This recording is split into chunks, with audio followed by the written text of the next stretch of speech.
Subscribe the channel and press the bell icon so that you never miss any updates. रोशनी परवीन जी, आपको add किया गया है, अपना mic unmute कर लें। हेलो जी सिस्टर बोलिए।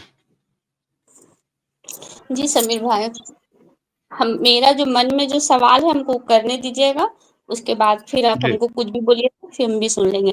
हम बस एक ही बात बोलना चाहते हैं, हम लोग इतना कट्टर मुस्लिम थे, इतने ही कट्टर कि इसका कोई हद नहीं है। आपको भी पता है कि मुसलमान कितना कट्टर होता है। तो हम लोग जब इतना कट्टर थे, हम लोग को कुछ पता नहीं था। जब जफर हैरेटिक का हम लोग जब वीडियो देखे तो भी हमको लगा कि नकली है, ये सब झूठ है, कार्टून बना के ये सब बस ऐसे ही ठगा जा रहा है। फिर आप लोग का चैनल आने लगा, एडम भाई, साहिल भाई, सबका आने लगा चैनल। तो आपका तो देखते थे हम लोग कि आप आते थे। तो फिर हम लोग जब देखने लगे, देखे, फिर आप लोग जो तर्क रखने लगे एक-एक बात का, ये आयत में ये लिखा है, कुरान में यहाँ पे ये आयत में ये बताया गया है, जो झूठ है, बिल्कुल झूठ है, ये सब गलत है, इसका कोई मतलब नहीं है, बेबुनियाद है, ये नबी पाक ने यहाँ पे ये लिखा, यहाँ पे ये लिखा, वो अपने मुताबिक पे ये कुरान का आयत उतारते गए। ये सारा कुछ जब आप लोग बताए तब हम लोग देखे, कुछ हम लोग भी समझे। पढ़े उतना नहीं है, पर हाँ, इंटेलिजेंट के लिए कोई जरूरी नहीं है कि रट्टा मारना या पढ़ना, इतना समझ में आ जाता है कि आप लोग जो तर्क रख रहे हैं, तो उसका हम लोग भी जब ट्रांसलेशन देखे, इधर-उधर से देखे तो समझ में आया। जब हमको समझ में आया, तो हम लोग अपना घर वाले लोग को 1 नहीं, 2 नहीं, 4 नहीं, कम से कम 10-12 जन को दिखाए हैं, अपना फैमिली मेंबर का, जो कि बहुत एज की है, कोई 50 की, कोई 55 की है, जो मेरी खाला लगती, फूफी लगती, सब कोई। तो उन लोग को देखा है, तो उन लोग तो शुरू में गुस्सा हुई, फिर आप लोग का वीडियो टीवी पे लगा के देखा है कि मोबाइल पे उन लोग को क्या इतना दिखाते रहेंगे सबको, सबके पास तो मोबाइल है ही नहीं। टीवी पे लगा के देखा है कि देखो ये आयत का मतलब ये चीज़ ये लोग बता रहे हैं। बताओ इसमें तुम लोग भी तो पढ़ी हुई है, कहाँ गलत है, कहाँ सही है। दिखाते-दिखाते 10 से 15 दिन के अंदर में कुछ-कुछ इन लोगों को भी समझ में आया कि हाँ, भई एक ये बात तो सही है, यहाँ पे तो ये चीज़ है, ये तो झूठ नहीं बोल सकते। जब मेरा फैमिली वाला या फिर किसी और का फैमिली वाला आप लोग का बात को सुन के, आप लोग गैर है, आप लोग अपने नहीं हैं, आप लोग का बात को सुन के, आप लोग जो तर्क रखते हैं उसको समझ के, मेरा फैमिली वाला जब मान सकता है, तो फिर आप लोग जो बोल रहे हैं तो आपका फैमिली वाला लोग क्यों नहीं मानेगा? क्योंकि आप लोग तो उन्हीं के बेटे हैं ना। तो साहिल भाई आज से तो नहीं, आज 8 साल से कर रहे हैं। तो जब वो समझे तो सबसे पहले अपना फैमिली को उन्हें बताएँगे। हम लोग जैसे बोल रहे हैं, क्या नमाज़ पढ़ेगा? किताब पढ़ो, स्कूल का बुक पढ़ो। हम लोग जो घर का भाई लोग को बोलते हैं कि इसमें तुम लोग अपना ज़िंदगी देखो, अपना लाइफ देखो, या माँ लोग को बोल रहे हैं कि कुछ फ़ायदा नहीं, खाला लोग को बोल रहे हैं कि ये गलत है, ये सही है। तुम लोग समझ रही है। तो साहिल भाई अपना फैमिली वालों को कैसे नहीं बताए कि हाँ, यहाँ जबकि इतने इंटेलिजेंट, इतने जानते हैं कि उनका सुन के हम लोग इतना आगे बढ़े हैं। और वो जी देखिए, ये चीज़ मन में आ रहा है, खटक मन में सवाल आ रहा है, जो कि नहीं, हजम नहीं हो रहा है उसको कि ऐसा काहे किए। पहला चीज़, दूसरा बात समीर भाई, कि माँ की मोहब्बत में अगर कर लिए, चलो ठीक है, तो वो अपने दिल तक रखते, अपने अंदर तक रखते, वो आके ऐसे नहीं बोलते, ताकि ऐसे तो आप लोग बदनाम हैं कि पैसे के लिए आप लोग यहाँ वीडियो बना रहे हैं और पैसा कमा रहे हैं, और अच्छा खासा मुसलमान को गलबला के सबको नमाज़ छोड़ दे रहा है। कोई जुम्मा तो ये लोग तो नमाज़ तो पढ़ते ही नहीं था, जो जुम्मा पढ़ता था वो भी छोड़ दे रहा है। सब कुछ बोले कि जब सच्चाई है ही नहीं तो क्या मानना है। तो आप लोग पैसा कमाने के लिए मुसलमान को गलबला रहे हैं। जैसे 70-72 फ़िरका बोला गया था, उसमें से एक फ़िरका आप लोग भी है, जो मुसलमान को आने वाला टाइम में गुमराह करेंगे, बर्बाद करेंगे। जैसे वहाबी है, फलाना-ढिमकाना, उसी में आप लोग भी है। तो अब तो ये साहिल भाई आके करके जो बात आप लोग के लेके बदनाम करता था मौलाना लोग, वो तो थोड़ा देरी के लिए सही हो गया ना, कि देखिए आ गया ना सच्चाई। उनको अपने माँ के लेके ऐसे लाइव में आके नहीं बोलना चाहिए था कि हाँ, हम इस्लाम कबूल कर रहे हैं। इस्लाम कबूल करना यानी कि पूरा कुरान पढ़ना, 5 वक़्त का नमाज़ पढ़ना, पूरा इस्लाम को फिर से एकदम बारीकी से फ़ॉलो करना। अपना वो नहीं बहन, मन आपकी जो बात है उसमें एक थोड़ा सा करेक्शन है। देखिए, उन्होंने ये नहीं कहा है कि मैं इस्लाम कबूल कर रहा हूँ फर्स्ट ऑफ ऑल, तो उनका ये बोले सेंटेंस नहीं थे था। समीर भाई बोले थे, सुन समीर लीजिए, भाई सुन लीजिए, हदीस में सुन लीजिए। हेडलाइन में लिखा मेरा जवाब सुन लीजिए, वो वीडियो मैंने भी देखा है, कई बार देखा है, मेरा जवाब सुन लीजिए। उन्होंने कहा है कि मैं इस्लाम को डिफेंड नहीं कर सकता, तो कल कोई आदमी आकर के अगर मुझसे पूछे तुमने इस्लाम को एक्सेप्ट किया है तो क्या अच्छा लगा, क्या सही लगा, क्यों किया, तो भाई मेरे पास कोई जवाब नहीं है। I can't defend that. मैं अपनी माँ की वजह से अपनी माँ के ईमान इस्लाम पे कबूल ईमान कर ला रहा लिया है। हूँ। हाँ, नहीं नहीं नहीं, इस्लाम कबूल कर लिया है। ईमान पे ईमान। अरे मेरी बहन, एक मिनट, होल्ड ऑन। हमेशा चीजें वैसी नहीं होती। अगर आप कुछ चीजें एज्यूम समझते हैं, सोचते हैं, तो ठीक है, वो आपकी सोच है, आप सोच सकते हैं। उनके जो वर्ड्स हैं उनको आप सुने। उन्होंने कहा कि मैं अपनी माँ के ईमान पे ईमान लाया हूँ। तो मेरी बहन, माँ का ईमान तब तक था जब तक माँ थी। जब माँ ही नहीं रही तो माँ का ईमान भी नहीं रहा। तो जब माँ का ईमान भी नहीं रहा तो उस ईमान पे जिसका ईमान था वो ईमान कैसे रहेगा, है ना? सारे ऐसे नहीं कि ना अभी हम लोग एक्स मुस्लिम बने, हम लोग का हस्बैंड लोग इतना कट्टर है, हम लोग को इतना जब बोलने लगे कि ऐसा ऐसा बात है तो हमको डिवोर्स का बात करने लगे, जबकि वो यहाँ है नहीं, बाहर में रहते हैं, तो भी हम अपने बात में अड़े रहे कि क्यों आपका बात में आएंगे। जो सच्चाई जब जान गए हैं तो झूठ का तो चोला नहीं पहन सकते। बाकी आपका मर्जी, आपका एक बेटी है, देख लीजिए, आपको रहना है रहिए, नहीं रहना है तो फिर कोई बात नहीं, मेरा किस्मत पे मेरा हवाला है, हमको जहाँ चलना है चलेंगे। हम उनको बोले कि न ठीक एक है बहन, लड़का न ठीक है बहन, आपकी जो सिचुएशन है ना, वो थोड़ी सी अलग है, मेरी अलग है। हर इंसान की जो सिचुएशन होती है, जो हालात होती है ना, आप वो लोग अलग एक होते रॉयल हैं। मास्टर बन गए हैं। एक सेकंड समीर भाई, जैसे हम लोग नबी पाक को दीदी देख के फॉलो सुन करते आ लीजिए, रहे थे। दीदी सुन लीजिए, दीदी सुन लीजिए, सब कुछ कह रहे हैं। मेरी बहन, मैं आपकी बात समझ रहा हूँ, आप क्या कह रही हैं, लेकिन जब आप खुद ये बात कह चुकी हैं कि उन्होंने जो कहा कि उन्होंने जो काम किया है वो देखना चाहिए, तो बस आप उस काम को देख करके अब आगे बढ़िए।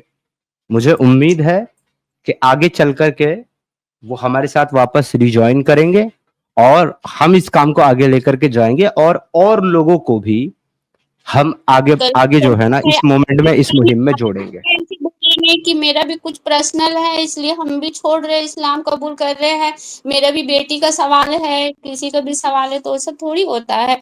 गौतम बुद्ध जो है वो तो अपना सारा कुछ छोड़ दिए, जबकि उनकी वाइफ प्रेग्नेंट थी और डिलीवरी हुआ था और वो चले गए, तो फिर वो बोली कि हम भी जाएंगे साथ में, तो बोले तुम देख लो, फिर बच्चा छोड़ना पड़ेगा। तो ऐसा नहीं होता है ना, और करना था तो वो चुपचाप कर सकते थे, जब उम्रा चुपचाप कर सकते थे तो इस्लाम भी चुपचाप कबूल कर सकते थे। ये चीज है, थोड़ा सा आप लोग जो है ना, ये चीज को बोलना है, ये दिल मान नहीं रहा है ना, दिल नहीं गवारा कर रहा है। आप लोग को मान के हम लोग इतने हिम्मत करके आगे बढ़ रहे हैं, आप लोग को बात सुन के नहीं, आप लोग को देख आपकी बात ठीक है रोशनी जी, आपकी बात ठीक है। मैं यही कहूंगा अभी आपको इस वक्त तो कि आप थोड़ा सा संयम रखें और थोड़ा सा धैर्य रखें। सब ठीक हो जाएगा। ये हालात हैं इस वक्त के, थोड़ा सा आपको और हमें जो है सब्र से काम लेना होगा, कुछ टाइम वेट कीजिए, सब ठीक हो जाएगा। ठीक है सिस्टर अब क्या ही बोल सकते हैं, ठीक है। जी, थोड़ा सा बस वेट कीजिए, संयम रखिए, 1-2 महीना वेट कीजिए, फिर देखिए सब ठीक हो जाएगा। एक्स मुस्लिम मोहम्मद गांधी भाई, आपका बहुत बहुत इस्तकबाल है। जय हिंद, वंदे मातरम, जय इंसानियत। कैसे हैं सर? जय हिंद समीर भाई, कैसे हैं सर आप? मैं मैं बिल्कुल बिल्कुल ठीक ठाक हूँ।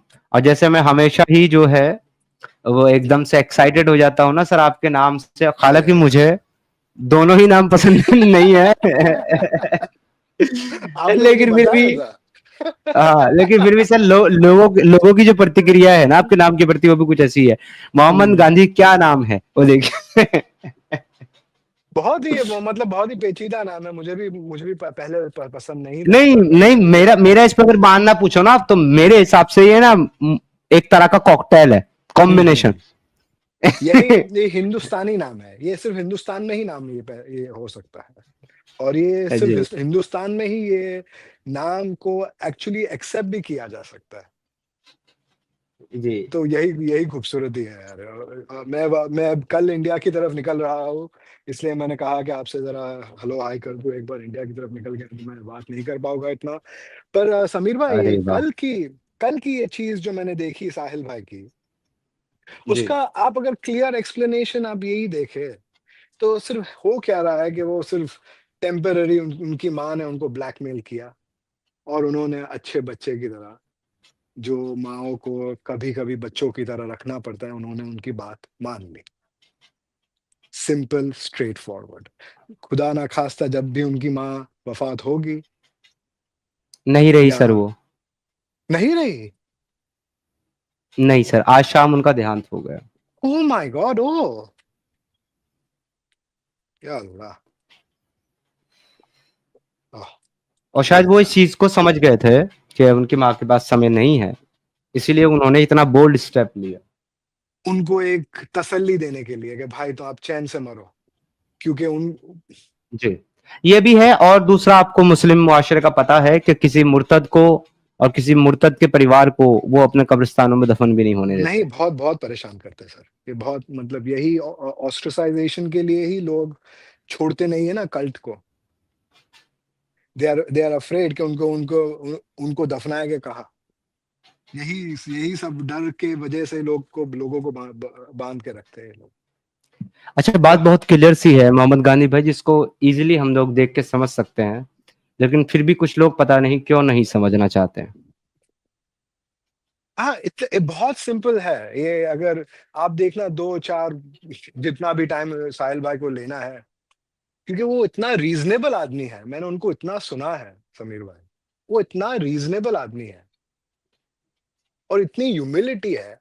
आपने भी जब आपके टीम मेंबर को रोका, जब आपको नबी कह रहे थे, आपने करेक्ट किया, क्यों फिर आप में और मोहम्मद में फर्क क्या रह गया? एग्जैक्टली सर, मेरे हिसाब से तो नबी का कॉन्सेप्ट ही दुनिया वो के ऊपर लाना। स्टूपिड जैसा कॉन्सेप्ट है, डम कॉन्सेप्ट है। आप सिर्फ टीचर हो, अच्छे टीचर या बुरे टीचर, दैट्स इट। एग्जैक्टली। आप बहुत अच्छे टीचर हो, अब बहुत like not even one top 1% नहीं, 0.01% टीचर हो, उसका मतलब नबी थोड़ी हो गया आदमी। आप भी अगर कल कुछ स्टूपिड हरकत करोगे तो हम भी आके आपको 2 गाली देंगे कि क्या कर रहे हो यार समीर भाई, अक्ल नहीं है क्या? Exactly, exactly. और इसीलिए मैं सर सबके ओपिनियन, सबके विचारों का सम्मान करता हूं, जो आज साहिल साहब के अगेंस्ट में है उनका भी, हाँ, ओके, उनका भी बराबर, सम्मान करता हूं। सही बात है यार। आपको इतनी अक्ल नहीं कि ये आदमी शायद इतना अटैच्ड है इतनी उसकी मदर से कि उसको वो चीज उसने वो एज अ गिफ्ट दे दी कि भाई जा ले ले यार, ले ले, ये मेरी डिग्निटी थी। ये साहिल भाई ने अपनी डिग्निटी, जो लास्ट चीज होती है ना आदमी के पास, वो अपने सिर्फ वो माँ बाप को ही दे सकता है शायद, वो उसने दे दी। अब वो चीज मुझ में नहीं है शायद, मैं नहीं करूंगा ये सब। अब अगर मेरे माँ बाप मुझे कहे कि अगर भाई तू हमारे सामने इस्लाम छोड़ने की बात मत कर, या ये सब, ये इस्लाम के बारे में कुछ भी बात मत कर, मैं उनको रिस्पेक्ट करूंगा, नहीं बात करूंगा। पर आप वो मुझे कहे, और मेरे फादर ने किया है मेरे साथ कि मैंने एक चीज के लिए ना बोल दी घर के अंदर, और मेरे साथ महीनों तक बात नहीं की थी, क्योंकि वो मेरा प्रिंसिपल है। वो आपके घर में आप जो करना करो, मेरे घर में मैं नहीं करूंगा, ये मेरा प्रिंसिपल है। शायद साहिल भाई का कुछ अलग प्रिंसिपल हो, शायद उनका कुछ लगाव अलग हो अपने पेरेंट्स के साथ, जी तो उनको भी ये एम्पैथी बिल्कुल दो, सर, उनको भी ये स्पेस दे सर। बिल्कुल। और रियली समीर भाई, like I am so proud of you, like you are one of like a truly exceptional person, somebody who has no ego. I tell you this to you each time, even today, that you showed it again. You could, if you had an ego, if you wanted to भाई अपनी बड़ाई करनी है, तो आप भी चढ़ जाओ, जो उन लोग को बोलने दो, आप चुपचाप बैठ जाओ। यही करते हैं ना ये बड़े लोग। ये मौला कैसे बन जाते लोग, ये नबी कैसे बन जाते लोग? ये 2-4 आदमी ने बोल दिया, वो आदमी चुप बैठा, और फिर और 4 आदमी जुड़ गए, वो चुप बैठा। अरे मैं थोड़ी बोल रहा हूँ, वो बोल रहे, अब मैं ना कैसे बोलूं? यही तो गेम है मेरे भाई। Exactly, exactly. तो जैसा कि मैंने भी कहा भी है ना मोहम्मद भाई इस बात को, कि जो लोग अपोज भी कर रहे हैं, ये भी उनकी फ्रीडम स्पीच है, उनको भी देखो दर्द हुआ है, तकलीफ हुई है, बराबर। उनका भी भरोसा टूटा है, तो इसलिए उनको भी शिकायत करने का पूरा पूरा हक है। लेकिन मैं अपने उन सारे भाई बहनों से सिर्फ इतनी गुजारिश कर रहा हूँ कि मैं मानता हूँ आपके साथ में कि उनका ये फैसला जो है वो भावनात्मक फैसला था, भावनाओं में बह करके कमजोर पड़ के उन्होंने ये डिसीजन लिया है अपनी माँ के लिए। लेकिन हम लोगों के अंदर एटलीस्ट इतनी इंसानियत होनी चाहिए कि अगर कोई व्यक्ति इस हालात में है, इस स्थिति में है कि जहां वो सही और गलत का फैसला नहीं कर पा रहा है, सही डिसीजन नहीं ले पा रहा है, तब भी एटलीस्ट हमको हमारे अंदर इतनी इंसानियत होनी चाहिए कि हम उसको थोड़ा सा ब्रेक दें, थोड़ा सा समय दें। एब्सोल्युटली। हो सकता है कि उसको ये बात जो आज आप और हम मिलकर के ना समझा पाए, ये बात उसको आने वाले समय में स्वयं खुद समझ में आ जाए और वो शायद अपनी इस भूल को सुधार ले। 110% जितना अगर मुझे को मैं if I am not a betting man, अगर मैं पैसे लगा सकता हूँ तो मैं आपको पैसे लगा के बोलता कि वो आदमी पूरे वक्त के अंदर वो जो चीज पे वो इतना his dedication towards reason and truth was so clear, जैसा आपका है। अरे यार ये इजी काम नहीं है लोगों की बकवास सुनना यार रोज का, और एक ही एक रिपीट करते रहो, आप रिपीट कर रहे हो same same same same same गोल गोल गोल गोल। वो आदमी कर रहा है, मतलब पैसों के लिए नहीं कर सकता सिर्फ आदमी ये। जी और आपने सही नहीं सर, बताया ये नहीं सर, देखिए ये बात कहना कि पैसे के लिए क्या है सर, ये तो सिर्फ मैं समझता हूँ एक मुसलमान के मुंह से अच्छी लगती है। और उसके मुंह से भी सिर्फ उसके प्रोस्पेक्टिव से अच्छी लगती है, सच्ची नहीं लगती, लेकिन उसके प्रोस्पेक्टिव से अच्छी लगती है, क्योंकि उसका जो अकीदा है ना वो हर्ट हुआ है, उसका ईमान हर्ट हुआ है, तो वो गुस्से में, झुंझलाहट में, फ्रस्ट्रेशन में वो ऐसा बोल सकता है। कोई नॉन मुस्लिम ऐसा बोले सर, ये अच्छी बात नहीं है।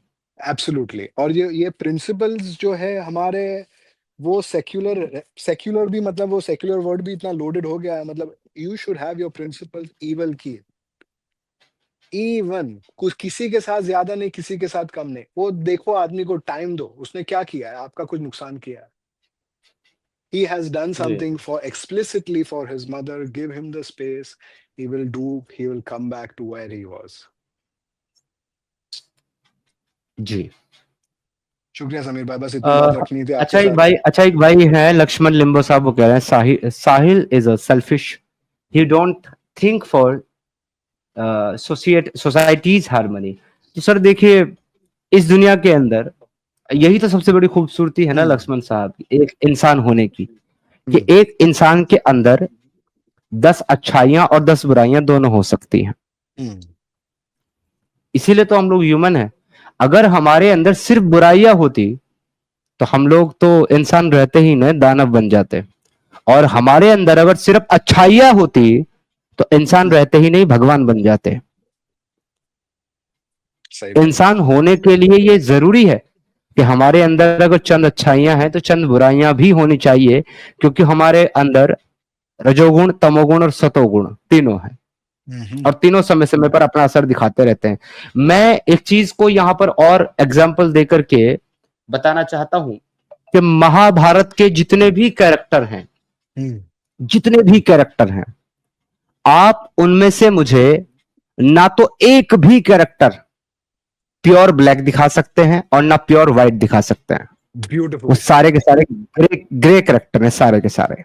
यानी उनके लिए, इंसान होने के लिए और उनके बीच में योगेश्वर श्री कृष्ण को भगवान मानने के लिए उन लोगों का ग्रे होना ही जरूरी था।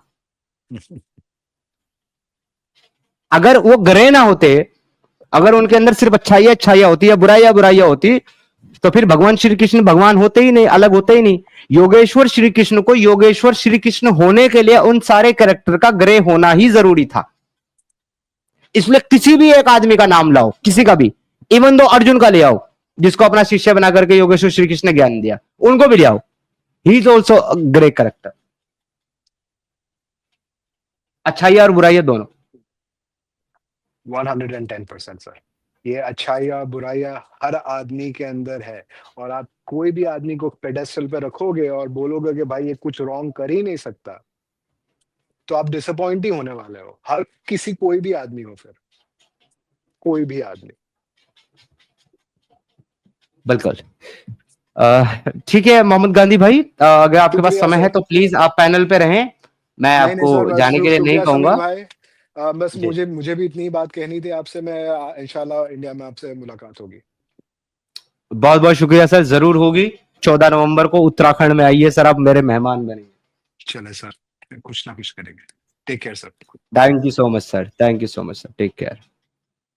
फाउंडर साहब आपको ऐड किया गया है, स्वागत है आपका। जी जी शुक्रिया। देखिए सर, मेरी मान है कि उसकी माँ ने अंत में अपने बेटा को अच्छा काम कर दिया, क्योंकि वो थोड़ा गलत रास्ते में जा रहा था। वो एक्स मुस्लिम बन गया, वो अलग बात है, लेकिन गलत रास्ता में था। उसका जो थंबनेल आ रहा था ना वो वीडियोस का, वो देखेंगे तो इतना गंदा गंदा रहते थे। ये होता है क्या किसका एक्स थंबनेल, मुस्लिम किसके थंबनेल की बात कर रहे हैं सर आप? वो जो आदमी अब वापस चले गए ना इस्लाम में, वो सर आप सर मुस्लिम हैं, हिंदू हैं, आप कौन है? हिंदू है, हिंदू है। आप हिंदू हैं, ठीक है सर। हाँ जी। तो आपको सर उसके थंबनेल से एतराज है, या फिर आपको सर इस्लाम के अंदर जो गंदगी है उससे भी एतराज है?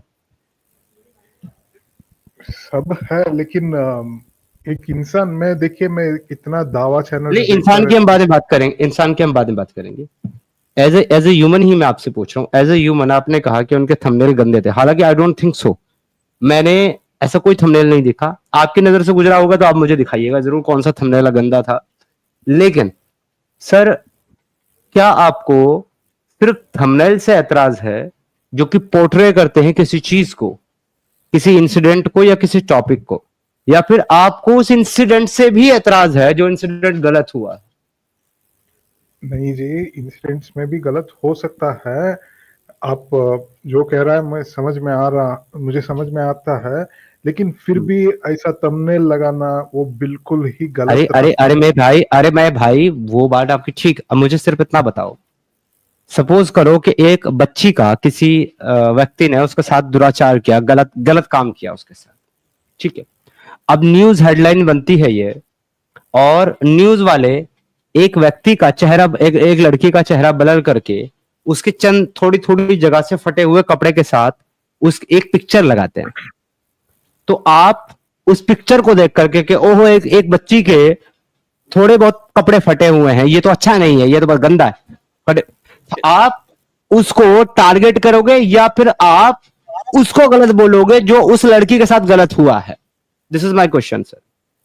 देखिए सर, जो भी इंफॉर्मेशन आप कन्वे कर सकते हैं ठीक तरीके से कर सकते हैं। मेरा बस यही। अच्छा आप बताइए ठीक तरीका क्या है? अगर एक व्यक्ति ने एक ट्राइब के ऊपर अटैक किया और वहां के सारे पुरुषों को मार दिया और सारी महिलाओं को कैप्टिव बना करके नंगा खड़ा करके, लिटरली नंगा करके बीच बाजार में खड़ा करके वो उनको बेच रहा है, तो सर इस इंसिडेंट को पोर्ट्रे करने का सही तरीका आप बताइए क्या हो सकता है? बस यही थंबनेल लगा दीजिए, some indecent activity by profit so called, ऐसा लगा सकता है। बट आप उस तरह का ग्राफिकल पिक्चर क्रिएट करना जो है ना, specially portraying woman in such way is very unfortunate. वो एक्सेप्ट ही नहीं कर सकता है। इसलिए उसकी माँ ने उसको अंत में अच्छा काम ही कर दिया, बेटा तुम एक फ्रेमवर्क ऑफ लाइफ में रहो, ये ठीक नहीं है, मैं यही कह सकता हूँ। और मैं दूसरा एक बात बताता हूँ, अच्छा सर उसकी माँ ने बहुत अच्छा काम किया कि उनकी माता जी ने उनको वापस लेकर के आया। तो सर आपके जो कोई होंगे बुजुर्ग एंसेस्टर आपके, जिनकी माओ को, बहनों को, बेटियों को मुगल उठा करके हरम में ले गए होंगे, या फिर जिनके माओ को, बहनों को, बेटियों को, आपके पूर्वजों को तलवार के दम पर उन्होंने मुसलमान बनाया होगा, तो फिर वो भी अच्छा काम था सर? नहीं है। देखिए उसके साथ हम लड़ाई लड़ेंगे, जरूर लड़ाई लड़ेंगे, लेकिन फेयरनेस के साथ लड़ेंगे। देखिए क्या होता है, आदमी अगर हम गलत रास्ते अरे तो सर थंबनेल कौन सा गलत था उनका, वही तो मैं पूछ रहा हूँ। मुझे वो एक थंबनेल तो बताएं कि उनके चैनल पे कौन सा थंबनेल आपको बुरा और गलत लगा? नहीं देखिए सर, मैं देख के मैं एक्चुअली जानना चाहता हूं सर। मैं आपको यहाँ अपोज नहीं कर रहा, मैं जानना चाहता हूं कि कौन सा थंबनेल आपने ऐसा देख लिया जिसमें पहाड़ टूट गया आपके ऊपर। नहीं, वो थोड़ा न्यूडिटी का था थंबनेल में ही। और ये आपने साहिल भाई के चैनल पे देखा है? डेफिनेटली 100%। मैं उस समय दिखाएं सर, मैं देखना चाहता हूं सर, प्लीज दिखाएं मुझे। नहीं नहीं, मैं वो अभी लाइक उसका पिक्चर स्नैपशॉट नहीं रखा है, लेकिन इम्प्रेशन तो बनता है ना, तो उस इम्प्रेशन से मैं उस चैनल पे पहले थंबनेल लाइए ना सर, तब तो उस पर कोई बात करेंगे ना। जब थंबनेल ही नहीं है सामने और कुछ चीज है ही नहीं सामने, फिर उस पर बात क्या करना। पहले लेके तो आइए आप। नहीं, आप मेरे बात ले सकते हैं, नहीं ले सकते तो भी ठीक है। अब देखिए, वो खुद एक बार एक्सेप्ट करते हैं हमारे चैनल में कभी कभी गंदगी बात हो जाता है। किसी आदमी लेके को पैनलिस्ट बैठते थे, वो कितना गंदी गंदी बात करते थे, बहुत लोगों ने उसको ऑब्जेक्ट किया, भाई ये गंदगी बात नहीं कर सकता है क्योंकि फैमिली ऑडियंस भी देखते रहता है। ऑन एयर उसको ये बात बोला गया है, वो एक्सेप्ट भी किया, हाँ ऐसा हो रहा है, आई विल रेक्टिफाई, वो बात भी उन्होंने बोला है। अगर आप मुझे नहीं बिलीव करते तो आपका मर्जी है सर, लेकिन मैं आपको एक दूसरा बात बताऊंगा। एक्चुअली उससे मैं क्यों like something good happened for me. भाई साहब आपको जो सही और गलत लग रहा है वो आपको अपने क्राइटेरिया पर सही गलत लग रहा है। यूट्यूब की खुद की अपनी कोई पॉलिसी है, कोई क्राइटेरिया है। अगर कोई भी व्यक्ति यूट्यूब की पॉलिसी और क्राइटेरिया का वायलेशन करेगा तो ऑटोमेटिकली यूट्यूब उस थंबनेल को रीसेट कर देगा। ऑटोमेटिकली थंबनेल यूट्यूब जो है वो उस वीडियो को डिलीट कर देगा। तो अगर वो थंबनेल यूट्यूब ने डिलीट नहीं किया है, मतलब सर वो यूट्यूब की पॉलिसी और एल्गोरिथम के अगेंस्ट नहीं है। तो जब वो यूट्यूब की पॉलिसी और उसके अगेंस्ट नहीं है, फिर आपको क्या तकलीफ हो रही है?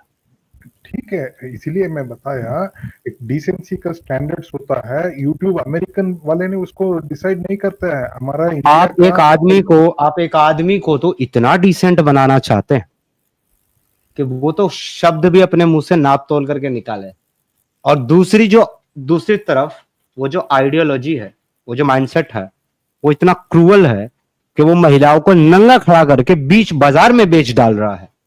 उस पर आप एक वर्ड नहीं बोल रहे। और ऐसी एक कल्ट में अगर कोई व्यक्ति किसी भी मजबूरी से चला गया तो आप उसको एक अच्छा स्टेप बोल रहे हैं। सर आपकी मानसिकता को सलाम है सर, आपके माइंडसेट को। नहीं, मैं ये नहीं बोल रहा हूँ मैं डिसेंट आदमी हूँ। मेरे I also have many indecent character, लेकिन ओके, तो सर आप भी सर डिसेंट नहीं है, आप ये कह रहे हैं? Like I am not a perfect human being, मैं बस ये। हाँ ठीक है ना सर, परफेक्ट नहीं है, मतलब आपने कहा ना कि I am not a decent man at all, कहा ना आपने ये बात। तो आप खुद आप इम्परफेक्ट होने के बाद, खुद आप इनडिसेंट होने के बाद, आप दूसरे आदमी को इतना डिसेंट बना देना चाहते हो कि बस उसके अंदर तो अब जरा भी दाएं बाएं का भी फर्क नहीं होना चाहिए, 1 इंच का भी नहीं। देखिए सर, उन्होंने माँ ने क्या किया है, एक मॉरल। ठीक है सर, आपकी बात आ गई है सर, ठीक है, आप लीव करें सर। आपकी बात जो है ना वो मेरे पल्ले नहीं पड़ रही है, and it's wasting a time for me, so please you can leave sir. जी रमजान अली साहब, आपको ऐड किया गया, अपना माइक अनम्यूट करना है। रमजान अली जी, सभी को जय हिंद, जय भारत। जय हिंद जय भारत। रमजान साहब क्या हाल चाल? बस ठीक ठाक है, थोड़ा सा टाइम मिला, देखा आपकी स्ट्रीम लाइव है तो मतलब थोड़ा सा ज्वाइंट हो जाता। जी कहिए सर। क्या बोलेंगे भाई, ये इतने मुसल्टों के तो झूठ पे तो सारी चीजें खड़ी है इनकी। झूठ बिना कुछ होता ही नहीं है, क्योंकि हमारे मुल्ले ने जो है हमारे दिमाग में बचपन से झूठ भरा है। और अगर हम उनसे कोई सवाल कर ले जो खिलाफ जा रहा है इस्लाम के, तो बोले आपको सोचना नहीं, बोले इस बारे में आप समझ नहीं सकते उतना। अभी मेरी थोड़ी देर पहले एक से यही बहस हुई, मैं गया था एक के चैनल पे, उसको मैंने यही पूछा भाई तुम खुदा को क्यों मानते हो, अल्लाह को क्यों मानते हो, आपने देखा नहीं, आप मानते कैसे? बोले वो आपके समझ में नहीं आ सकता है, मतलब जब वो जो चीज आपकी समझ में नहीं है तो आप मान कैसे रहे? तो भाई इतना चिढ़ गया ना मेरे 2-4 सवाल पे कि मेरे को बैक स्टेज करके उसने निकाल दिया मेरे को। मतलब आप कैसे मान सकते हो बिना देखे, बिना सबूत के कैसे मान सकते हो? वो बोलता आप प्रूफ पेश करो, किसने बनाया सब कुछ? मतलब कोई भी नहीं बनाया, ऑटोमेटिक है। मतलब तू प्रूफ पेश कर, अल्लाह ने बनाया तो। वो इतना चिढ़ गया कि लास्ट में मेरे को निकाल दिया उसने। इनके पास भाई कोई सबूत नहीं है, और जब इनको सबूत यही तो मांगो, प्रॉब्लम है ना सर, ये दावा ये करेंगे और ना होने का सबूत मांगेंगे आपसे। हाँ, और सबूत इनके पास एक है और हालांकि ना होने का दावा हमारा है भी नहीं, ना होने सोचना का नहीं है। दावा भी और इनका ये है जी, ना होने का दावा भी इनका है कि नहीं कोई इस खुदा सिवाय अल्लाह के। तो ना होने का दावा भी यही कर रहे हैं, खुदा के होने का भी दावा यही कर रहे हैं। तो दो दो बर्डन ऑफ प्रूफ लेके ये चल रहे हैं और हमसे आके सबूत मांगते हैं भाई। एग्जैक्टली। और दूसरा वो भी है ना कि इस्लाम में दिमाग नहीं लगाना है, इस्लाम में अकल नहीं लगानी, यानी बेअकलों के जैसा मानना है। ये तो खुद ही प्रूफ कर दे रहे यार। तो ये जो आम मोमिन है ना, लोग जो लोग मोमिन लोग हैं, उन लोग को ये बात सोचना चाहिए कि भाई दिमाग नहीं लगाना है, यानी बेअकलों जैसा मानना, बेवकूफ जैसा मानना है। तो ये चीज तो कम से कम सोचना चाहिए यार हर मुसलमान को, कि हमारा मुल्ला अगर हमको ये बात बोल रहा है कि आपको अपनी अकल नहीं लगानी इस्लाम में, आपको अपना दिमाग नहीं लगाना है, तो वही सोच लो ना कि भाई ये बेअकलों का दीन है। सर वैसे वो मुल्ला की इंटरप्रिटेशन है, वो इस्लाम की इंटरप्रिटेशन नहीं है, क्योंकि इस्लाम ये नहीं कहता कि आप दिमाग मत लगाओ, इस्लाम कहता है आप दिमाग लगाओ, लेकिन आप दिमाग सिर्फ वहां तक लगा सकते हैं जहां तक आपको इस्लाम को फॉलो करना है। अगर आप इस्लाम के खिलाफ दिमाग लगाओगे तो फिर आप इस्लाम से बाहर हो जाओगे। और नहीं तो वो मुल्ला उसके जो ऊपर है, भाई, मुल्ला ये चाहता नहीं है कि आप इस्लाम में दिमाग लगाओ, क्योंकि वो जानता है कि जब आप इस्लाम में दिमाग लगाओगे तो फिर आप बाहर ही जाओगे, आप अंदर नहीं रह सकते। नहीं तो समीर भाई वो क्या करते हैं हमारे मुल्ला मालूम है? दिमाग नहीं लगाने के लिए कहा आया था ना कुरान में, क्या इंसान उस चीज के बारे में तहकीक ना कर जिसके बारे में तू नहीं जानता, यानी उसकी तय में मत जा। वो चीज दिखा के भाई ये रोकते हैं लोगों को। अब वो चीज नहीं दिखाते जहाँ पे अल्लाह बोल रहा है कि तुम गौर क्यों नहीं करते। वो चीजें नहीं बोलते जाहिल लोग साले, क्योंकि मालूम है गौर करने में फंसेंगे, एग्जैक्टली। तो इस तरह से बनाते हैं। नहीं, बाकायदा अकल के लिए आयत है, चैप्टर नंबर 10 की वर्स नंबर 100, उसमें अल्लाह कहता है कि और हम बेअक्लों के ऊपर गंदगी डाल देते हैं, यानी जो अकल नहीं लगाते, अकल नहीं रखते, उनके ऊपर गंदगी डाल देते हैं। तो वो भी नहीं बताएंगे कभी। और वही सब कुछ ये सवाल कर लो तो भाई भागते इधर उधर कि भाई अल्लाह शैतान वाले काम क्यों करता है। उनसे अगर पूछ लो भाई ये गुमराह क्यों कर रहा है, अल्लाह गुमराह करना तो शैतान का काम है, बोले नहीं वो ऐसे नहीं, वो वैसे नहीं, एकदम घूम जाएंगे एकदम। हाँ, उसमें जलेबी बनाते हैं, कहते हैं नहीं वो गुमराह उनको करता है जो गुमराह होते हैं, और वो हिदायत उनको देता है जो हिदायत पाना चाहते हैं। अरे तो फिर जब लोग हिदायत पाना चाहते हैं उनको हिदायत दे रहा है, जो गुमराह होना चाहते हैं उनको गुमराह कर रहा है, तो फिर अल्लाह की जरूरत क्या थी? लोग तो अपने आप ही हो जाते हैं ना। अरे तो समीर भाई मैंने यही सवाल करा था, मैंने एक से ही पूछा ना, मतलब भाई अल्लाह गुमराह क्यों करता है, तो बोले अल्लाह उन्हीं को गुमराह करता है जो लोग जालिम होते। तो मतलब फिर इम्तिहान किधर गया? दुनिया इम्तिहान की जगह है ना, अल्लाह को तो छोड़ देना चाहिए कि चल भाई तेरा इम्तिहान है, कयामत में आ तुझे बताता हूँ मैं। तो मतलब ये दुनिया में क्यों दखलदारी कर रहा है? तो वहां से भाई ये लोग भाग लेते, वहां इनके पास जवाब नहीं बचता है फिर। एग्जैक्टली, जवाब तो नहीं है इनके पास बेचारों के, और इसीलिए परेशान है। एक हमारे सूफी अली भाई हैं, वो भी जुड़े हैं। रमजान भाई, और कुछ ऐड करना है हाँ आपको? नहीं तो फिर मैं नेक्स्ट कॉलर को लूं। ले लो ना, अच्छा ले लो दूसरा जी, कोई। सूफी अली भाई आप स्टेज पर हैं, अपना माइक अनम्यूट कर लें सर। कैसे हैं मेरे भाइयों? आप लोग ठीक हो? समीर बिल्कुल भाई, ठीक है सूफी नीतू भाई। साहब, आप कैसे अच्छा, हैं? मेरा आपसे, अरे मैं तो बिल्कुल ठीक हूँ। मेरा आपसे एक छोटा सा एक सवाल है, ठीक है ना? एक सिंपल सा क्वेश्चन है जो मैं आपसे जानना चाहता हूँ कि आप लोगों ने जो न्यूज़ पढ़ी ही होगी, तो मुझे एक बात समझ नहीं आई कि आप लोग तो कहते हो कि इस्लाम में मतलब माँ बाप को भी छोड़ दो, ठीक है ना, अल्लाह और मोहम्मद की तरफ भी इश्क रखो, ठीक है, ओके, चलो उस बात को भी मान लेते हैं, ठीक है, आप लोग का तो यही क्लेम है और वो सही है, ठीक है। लेकिन एक बात बताएं कि एक एक्स मुस्लिम, ठीक है, जो इतने सालों से, 4 सालों से मतलब जो है करता रहा अपना काम, वो अपनी फैमिली, जो उसकी फैमिली मुस्लिम है, उनके जीते जी उनकी बात नहीं मानी, लेकिन जैसे ही वो मरने वाली थी या मर गई उसके कोई भी फैमिली मेंबर, तो उसके मरने के बाद उसकी आखिरी ख्वाहिश समझ के इस्लाम कबूल कर लिया। तो ये डबल स्टैंडर्ड नहीं है? ये दोगलाबाजी नहीं है? कैसे डबल स्टैंडर्ड है? नहीं तो एक मिनट, आप तो कहते हो ना कि धर्म सबसे ऊपर होता है ना, माँ बाप से भी ऊपर होता है ना धर्म, या आप तो चलो एथिस्ट हो, चलो, ठीक है, सो कॉल्ड एथिस्ट तो आप तो अपने, ठीक है, लेकिन आप लोग तो अच्छा, ये भी claim ये लगाते हो आप सब religion। खुद ही तय कर लो हमारे सब के बारे में, हम कौन क्या है। ठीक है, आगे बढ़ाओ अपनी बात। अरे ओ भाई मुझे बात तो करने दो, पूरा तो बात करने दो।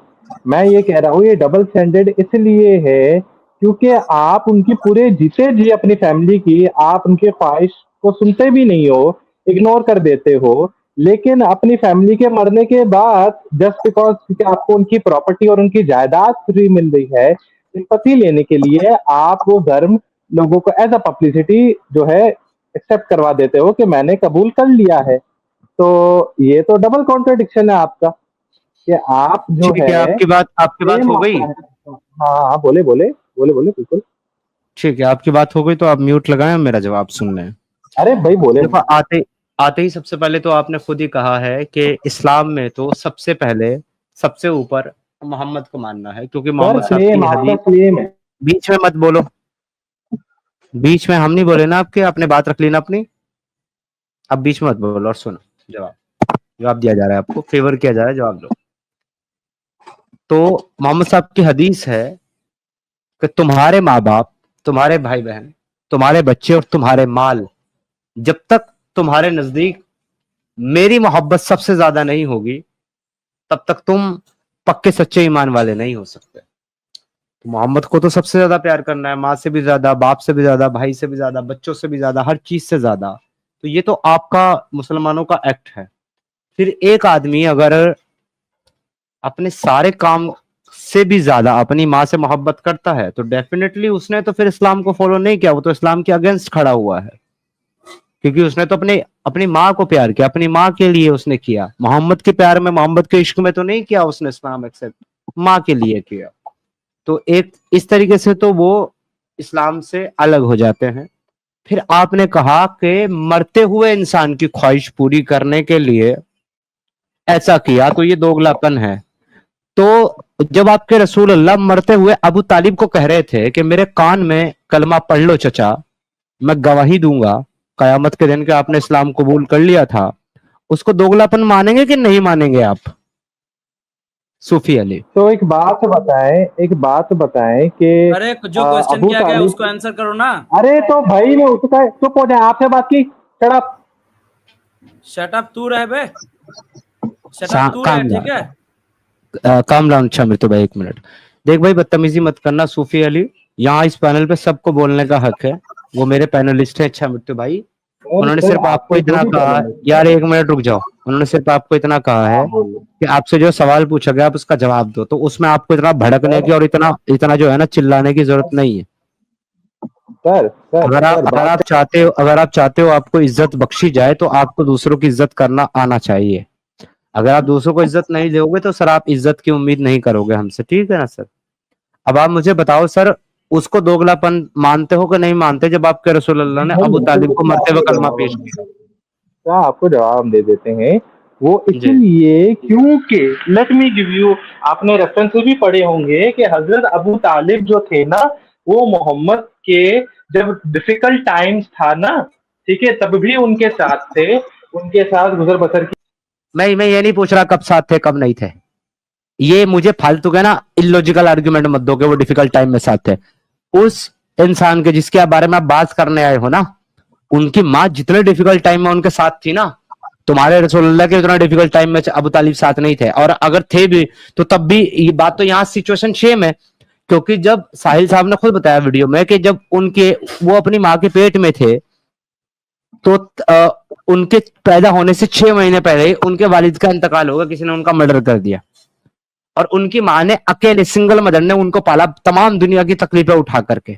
तो ये फालतू का आर्गुमेंट मत दो मुझे, इस हिसाब से तो उनका भी लॉजिकल है। सवाल रुको ना, सवाल तुमने जो किया था कि मरते हुए आदमी की ख्वाहिश पूरी करके इस्लाम कबूल किया है, तो क्या ये दोगलापन नहीं है?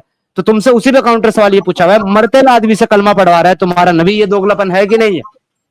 अरे मरते हुए आदमी से कलमा पढ़वा रही है, कलमा पढ़ा भी कब? उसने कब कलमा पढ़ा? उसने तो बोला अरे वो ना पढ़े, अरे वो पढ़े या ना पढ़े, आपके रसूल अल्लाह तो कह रहे हैं, आपके रसूल तो कह रहे हैं ना पढ़ो। दोगलापंथी, तुम्हारी दोगलापंथी। अबे चीख मत, फट मत भाई, तेरे ही क्राइटेरिया पर, तेरे ही स्टैंड पर सवाल पूछा तो फट गया तू भाई। अभी थोड़ी देर पहले दोगलापन बोल रहा था, अब अपने रसूलुल्लाह पे बात आई तो अब फट गया। फटने की क्या जरूरत है भाई, सेम तो क्राइटेरिया है, हमें तो उसने जवाब देना कलमा भाई। पढ़ा ना, वही तो कॉन्ट्राडिक्ट कर रहा है। उसने कलमा अरे पढ़ने का यार, बोला। अच्छा एक बात बता, अबू तालिब ने कलमा अरे यार, कलमा ना पढ़ के, इस्लाम अबू तालिब, एक मिनट सुनो, अबू तालिब ने कलमा ना पढ़ के अच्छा काम किया बुरा काम किया? कलमा ना पढ़ के अपने अमल से अच्छा काम किया। तुम्हारी उसकी माँ ने तो एक्सेप्ट भी नहीं किया उसका एथीइज्म, उल्टा बोला इस्लाम कबूल कर ले। और ना वो समीर ने कलमा पढ़ा तो झूठ कहा उसने, समीर ने, पर साहिल ने, सॉरी नॉट। इसने क्या कहा कि अबू तालिब ने कलमा ना पढ़ के अच्छा कहा, अच्छा काम किया, अच्छा काम किया वाह। अपने अमल से, इसने अपने अमल से कहा Clap for अच्छा him. काम, वाह अच्छा काम। जी, क्योंकि वाह जी, इस्लाम अमल का दीन है। For your sake Islam is अमल का दीन। अपने अमल से अच्छा काम किया। और तुम्हारे सेक्स मुस्लिम जाहिल की माँ को सपोर्ट था ही नहीं कभी। वो तो कहा कि तू मुसलमान बन जा, और तुम्हारे सेक्स मुस्लिम जाहिल ने तो कलमा भी नहीं पढ़ा, तो कैसे वो हूँ। देखो एक बात सुनो, होल्ड ऑन गाइस, देख भाई सुन, तू किसी को जाहिल नहीं बोल सकता, क्योंकि जाहिल उसको बोला जाता है जिसको किसी तरह की कोई नॉलेज और कोई इल्म ना हो। तो जिस आदमी को कोई इल्म है, जिसके पास कोई स्टडी है, कोई नॉलेज है, वो आदमी जाहिल नहीं होता। और हम में से कोई इसको जाहिल मानता भी नहीं और कहता भी नहीं। लेकिन अगर तुम जाहिल की बात ही कर रहे हो, तो मैं तुम्हें एक ऐसे सर्टिफाइड जाहिल का नाम बताता, बीच मत बोलो, बीच मत बोलो, सुन लो। मैं तुम्हें एक ऐसे सर्टिफाइड जाहिल का नाम बताता हूँ जिसको तुम्हारा कुरान जाहिल कहता है। पता है ये बात तुमको, तुम्हारा कुरान एक आदमी को जाहिल कहता है। सर आप मुझे एक बात का बता दें। हाँ हाँ पता है, आप इतना बता दें किसे जिसको किसे कहता कलमे है का जाहिल? नहीं पता। अरे छोड़ दो ना, तुम कलमे को छोड़ो, तुम ये बताओ कि आपका कुरान जाहिल किसे कहता है? सर नहीं नहीं नहीं नहीं, आप पहले जवाब दें। जिसको कलमे का नहीं सर पता आपका वो कुरान जाहिल कैसे? किसको? यार अगर तू यहाँ जवाब देने ही नहीं आया, सिर्फ लेने आया है, तो फिर दफा हो जा। हम यहाँ कोई तेरे से क्वेश्चन आंसर अंताक्षरी खेलने थोड़ा ना बैठे यहाँ पे तेरे साथ। तू क्या तू सवाल करेगा? हम जो सवाल करते हैं कभी जवाब तू नहीं देता। भाई तूने जाहिल वाली बात करी, जाहिल वाली बात पे आ। पहले तूने दोगलापन वाली बात करी, उससे तू भाग गया, अब तू जाहिल वाली बात से भाग गया। मैं ये पूछ रहा हूँ, आपका कुरान एक शख्स को जाहिल कहता है, कौन है वो? पता है आपको उसका नाम? सर आपको मैंने जवाब दिया आपके दोगलापन की, ठीक है। अब आप मैंने आपको दिया ना जवाब, अब उसूलन आप जवाब दें। वो समझदार और नॉलेजेबल कैसे है जिसको कलमे का नहीं पता? आप अरे वो नहीं, वो है नहीं है, छोड़ दो यार, छोड़ दो उसको, तुम उसका कहानी खत्म कर दो। तुम मुझे बताओ आपका कुरान किसे जाहिल कहता है? नहीं नहीं नहीं नहीं नहीं, मुझे जवाब चाहिए। मेरा कहानी तो अभी शुरू हुई है। क्या क्या अजीब छुटिया आदमी है भाई, क्या अजीब जबरदस्ती है। अबे जब हम तेरे को बोल चुके हैं कि भाई किसी ने सही क्या गलत किया, हमारे लिए हुज्जत नहीं है, हम यहाँ पे अपनी बात कर रहे हैं, हम यहाँ इस्लाम की बात कर रहे हैं। तू इस्लाम को डिफेंड करने बैठा है भाई, तो हमें ये बता दे कि कुरान किसको जाहिल कहता है? सर तो आपको अगर नहीं, अच्छा एक बात बता दो, आपको अगर कोई हुज्जत नहीं है, आपको नहीं ठीक पता है। कुरान किसको जाहिल कहता है? अरे भाई मुझे पता है, लेकिन मैं बता रहा हूँ, मुझे बताओ एक ना। बार आप मेरी सवाल का जवाब, अरे नाम मुझे बता दो। सवाल का एक जवाब दे दो। नाम अरे बता दो, मुझे एक बार नाम बता दो। जब आपको पता है तो एक बार बस नाम ले दो, मुझे नाम बात सिर्फ करने ले दो, दो। मुझे बात करने दो। किसको? नहीं उड़वाना अपनी चीज का, मैं नहीं बताऊंगा। सूफी भाई अरे ऐसा तो हाँ मत करो, हाँ हाँ, आपको ऐसा बता मत करो दिया ना। यार। अब आप मुझे जब बात का आपको पता जवाब जब दें। आपको पता है कि कुरान एक आदमी को जाहिल कहता है, तो वो आदमी का, जब आपको पता है कि किसको कहता है, तो उसका नाम बता दो ना, आगे बढ़ते हैं हाँ फिर। पता है, अबू किसको सुफियान। कहता है? चलो अबू अच्छा अबू सुफियान सुफियान, तुम्हारे जाहिल। अबू सुफियान, एक मिनट, कुरान अबू सुफियान को जाहिल कहता है? हैं सीरियसली? अबू सुफियान का तो नाम ही नहीं है कुरान में, तो जाहिल कहां से कहेगा उसको? तो कहाँ है अबू तालिब का नाम? कहाँ है फिर अबू तालिब का नाम? है मुझे कुरान की आयत में दिखाओ। मैं तो चलो। गधे, मैं कब कह रहा हूँ अबू तालिब को कहता है? मैं तो तुमसे सवाल पूछ रहा हूँ किसे कहता है। अबे तो मैंने भी कहा था अबू सुफियान को कहता है ना, अबू सुफियान को नहीं कहता। तो वो आयत दे दे जिसमें अबू सुफियान को। अपना अपना रेफरेंस दिया, अपना गेस दिया, समझे? देख भाई, चीख मत, चिल्ला मत, बदतमीजी मत कर, प्यार से बात कर रहे हैं ना, प्यार से बात कर। आप भी अबू आराम से सुफियान बात को करो। आप कुरान मुझे जिस बता दें आयत, कि अब देख सुन, अब सुन ले जिसने कलमा नहीं पढ़ा भाई, वो कलमे का सवाल नहीं सुन पता। ले। अबे अबे तुमको कुरान का नॉलेज अरे नहीं है तो कुरान- ले लो हमारे साथ। तुमको भी कुरान का नॉलेज नहीं है तो सिद्धार्थ भाई बैठ के दे रहे हैं तो चुपचाप ले लो। कुरान तो जब जिंदगी में खोल के पढ़े नहीं, इसीलिए अबू सुफियान की बात की। अब जो नॉलेज हम दे रहे हैं ना, तो चुपचाप बैठ के ले लो। जी सिद्धार्थ नहीं भाई। पहले इससे मुतालबा ये है हमारा, तो अच्छा मित्र भाई, कि इसने जो कहा है कि कुरान अबू सुफियान को जाहिल कहता है, तो ये हमें वो आयत बताएगा जिसमें कुरान अबू सुफियान को जाहिल कहता है। बता भाई सर, कौन तो सी आयत मैंने है? तो अपना गेस दिया, मैंने कब कहा कि उसी को ही कहता है, मैंने तो अपना गेस दिया। जैसे आपने अच्छा, बोला गैस अबू दिया। तालिब का, मैंने भी गेस दिया। आपका गैस Just गलत again है, it- आपका गैस अच्छा सर, गलत है। सॉरी, आपका नहीं चाहिए मुझे जवाब, ठीक है ना। नहीं, मैं कब बोल रहा तुमको चाहिए कि नहीं चाहिए? मैं कह रहा हूं आपका गैस गलत है। हाँ सर, थैंक यू। अब आप मेरे सवाल के जवाब दें ओके, कि तो जब आपका गैस गलत है तो अब मुझको यहाँ ये बताना पड़ेगा कि सही गैस क्या है, सही बात क्या है, हाँ सर, राइट? आप बता दें सही गेस क्या है। हाँ, ठीक है, मैं बताता हूँ, म्यूट कर लें अपना। सर, आप आपका बता दें। कुरान आपके मोहम्मद को जाहिल कहता है।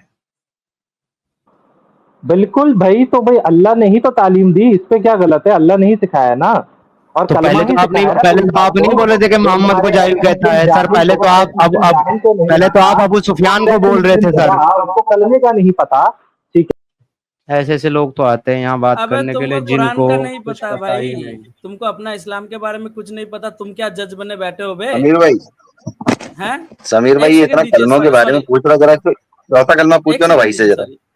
नहीं नहीं, एक सेकंड हाँ, अली भाई, इससे तो ऐसे पूछना भी बेकार है, इसका प्रोनाउंसिएशन सुन के भाई मेरे अंदर का मोमिन जाग जाता है। लेकिन साला ये लोगों को बैठ के लाइव में आके जज करते हैं, इसको ये नहीं पता, उसको ये नहीं पता, लेकिन साला बेसिक कुरान की चीजें इनको नहीं पता। सिद्धार्थ भाई, ये लोग बैठ के कैसे जज करते हैं? मतलब क्या सुपीरियरिटी कॉम्प्लेक्स है सिद्धार्थ भाई इनमें, क्यों है ये? भाई इनको मालूम है ये अनजान मन रही, जो नबी के बारे में जो जाहिल वाला आया ना, इसको मालूम है ये अनजान मन के अबू सुफियान और यहाँ वहां पहुंच रहा था। ये जानता है इस बारे में, लेकिन मुंह से बोलेगा तो गुस्ताखी हो जाएगी। भाई ओ, इतने बड़े जाहिल है ना ये लोग, कसम से यार, इतने बड़े जाहिल मैंने अपनी जिंदगी में देखे नहीं दूसरे। और ये यहाँ पे इस्लाम को डिफेंड करने आ जाते हैं, जाहिल बिना पढ़े लिखे।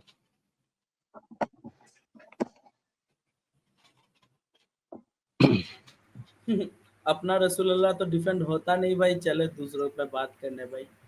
तुम और मोमिनों से दूसरी तो ज्यादा, एक चीज तुम समीर भाई, मोमिनों से तो ज्यादा इंसानियत है बे हम लोगों में। एटलीस्ट मरते हुए पर्सन को देख के या फिर अपने अपनों को दुख में देख के भाई, अपना इतना कट्टर, मतलब इतना ज्यादा नफरत होने के बावजूद भी उस इंसान के प्यार में एटलीस्ट उस चीज पे देखते। तुम्हारा रसूलुल्लाह का तो वो भी नहीं था भाई। अपना चाचा जिसने पाला पोसा बड़ा किया भाई, उसने जब इस्लाम एक्सेप्ट नहीं किया, बोला उसको उसको कब्र में फेंक के चले आओ। ये तो इंसानियत है तुम लोगों में भाई। तुम लोगों से इंसानियत का सीख हमको लेना पड़ेगा क्या भाई? उसको कहा अच्छा कि समीर भाई, उसको गड्ढा खोद करके वो एक गड्ढे में धक्का दे दो और वापस आने तक किसी से बात मत करना। अच्छा समीर भाई, इसने एक बात और बोली कि उसने कलमा नहीं पढ़ के अच्छा किया, यानी जो ईमान न लाए वो बेहतर इंसान है। हाँ, इसकी इसके बातों से तो मुताबिक। यही जाहिर होता है। हाँ, तो सर इसको यही तो ऐतराज है कि साहिल ने कलमा पढ़ लिया, और इसको यही ऐतराज है, और इसको यही पसंद है कि अबू तालिब ने कलमा नहीं पढ़ा, तो ये तो आया ही यही करने था। जाहिल, पता नहीं इस्लाम को डिफेंड करने आया था कि एक्सपोज करने। अपना घटिया सा स्टैंड को साबित करने के लिए इस्लाम को गलत साबित करके जाता है सिद्धार्थ भाई। इस्लामिक अकीदे को भाई गलत साबित करके जाता है, जिसके मतलब चचा के इस्लाम कबूल ना करने पर रसूलुल्लाह इतना दुखी हुए थे, ये उस पर खुश हो रहा है बस अपना एक पॉइंट साबित करने के लिए। Sorry for my language Siddharth भाई, मतलब ये, मतलब कितना हिपोक्रेट और कितना सेल्फ, इनको इस्लाम की भी नहीं पड़ी, इनको बस अपना पर्सनल प्लेजर की पड़ी है। ये है आज के मुसलमान सिद्धार्थ भाई। अपना बस सेल्फ सेटिस्फेक्शन चाहते हैं। एनीवे, जी आसिफ भाई। अच्छा अच्छा अच्छा, ठीक ठीक। अब नीचे आ रही है देखिए। आवाज मेरी? हाँ जी हाँ जी, आपकी आवाज आ रही है। नीचे देखिए एक वीडियो का बटन है माइक के बराबर में, उस पर अगर एक बार क्लिक करोगे तो कैमरा बंद हो हाँ जाएगा। मैं, हाँ, हो गया, हो जी गया, जी कर जी दिया हो हूँ मैं कैमरा। अब सही हो है, अब गया। सही है। जी आसिफ भाई, कहिए। मेरा समीर भाई आपसे सवाल ये है कि ऐसी कौन सी चीज थी जो आपको एक्स मुस्लिम बना दी? अरे मतलब सर, आपका ऐसी जो तो, कॉन्सेप्ट ऑफ गॉड है इस्लाम को छोड़ने। हाँ, मैं समझ गया आपकी बात। ऐसी तो बहुत सारी चीजें थी। एक दिन में तो मैं एक्स मुस्लिम नहीं बन गया था। ऐसा नहीं था कि मैं मुसलमान था रात को और मैंने कोई चीज पढ़ी और सुबह मैं एक्स मुस्लिम उठा, ऐसा नहीं था। लॉन्ग प्रोसेस था मेरा, पूरा 4 साल तक का जर्नी थी, और बहुत सारी चीजें 4 साल में मेरे अच्छा सामने अच्छा। आई है। फाइनली जब मुझे जवाब नहीं मिले मेरे बहुत सारे सवालों के, तो फिर मैंने डिसाइड किया कि नहीं भाई, बस अब मैं इस दीन को अब फॉलो नहीं करूंगा। अच्छा जी। अच्छा, दूसरा सवाल मेरा ये था, जैसे आप एक्स मुस्लिम हुए हैं तो आप क्या कोई दूसरे हिंदुइज्म या क्रिश्चियनिटी को एक्सेप्ट किए कि आप किसी भी मजहब या God, concept of God, prophecy वगैरह किसी चीज को नहीं मानते हैं? मैं सर श्रीमद् भगवत गीता को फॉलो करता हूँ अपने लाइफ के लिए, मतलब ओके, जिंदगी जीने के लिए जो गाइडेंस है मेरे पास वो श्रीमद् भगवत गीता है, उसको गाइडेंस मानता हूँ।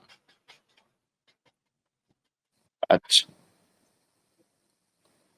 देखिए मेरे को तो ज्यादा मतलब ये इसके बारे में ज्यादा नॉलेज है नहीं, बट फिर भी मैंने आपकी कुछ डिबेट्स देखी जैद पटेल के साथ में, तो मैंने जस्ट अब आपका स्ट्रीम चल रहा था तो मैं सोचा आपसे पूछता हूँ कि ऐसा क्या चीज था जो आपको एक्स मुस्लिम मतलब की ओर लेके चले गया।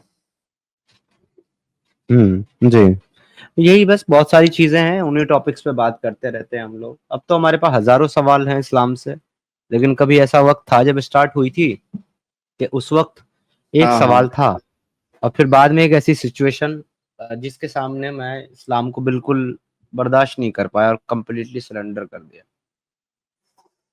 ओके। क्या देखिए आप हर इंसान जो है हक बात जानने के लिए मतलब अपनी सोच को बढ़ाता है, तो अगर ऐसा कुछ चीज है तो फिर मैं भी एक बार इस चीज में रिसर्च करना चाहूंगा, इस वजह से मैंने आपसे ये सवाल किया है।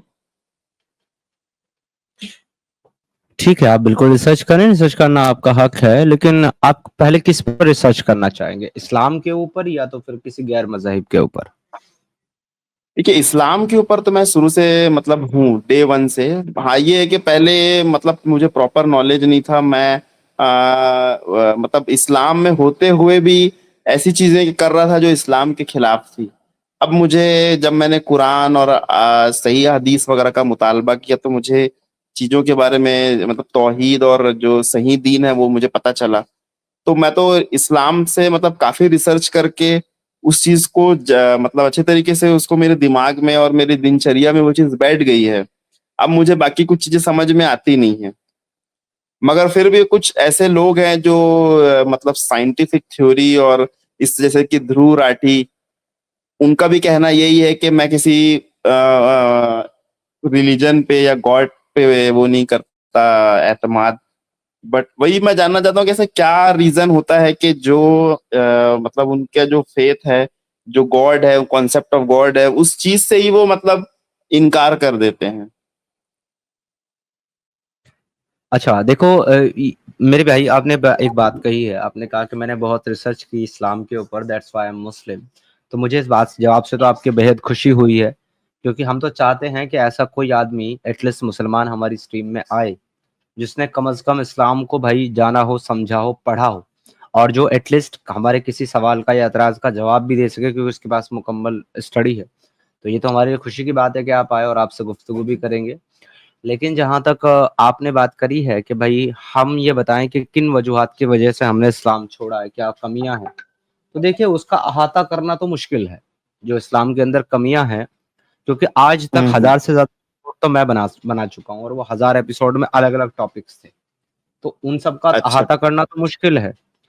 कितना अच्छा हो और आसान हो आसिफ भाई, अगर मैं आप ही के ऊपर ये जिम्मेदारी रख दूं और आप ही को कहूं कि आप मुझे कोई इस्लाम की एक कोई ऐसी बेहतर बात बताएं जो इस्लाम के अलावा दिगर किसी भी मजहब के अंदर ना हो और इंसानी मॉरलिटी के अंदर ना हो, सिर्फ इस्लाम ने वो चीज दी हो और वो सारी कायनात, सारी इंसानियत की बेहतरी में हो।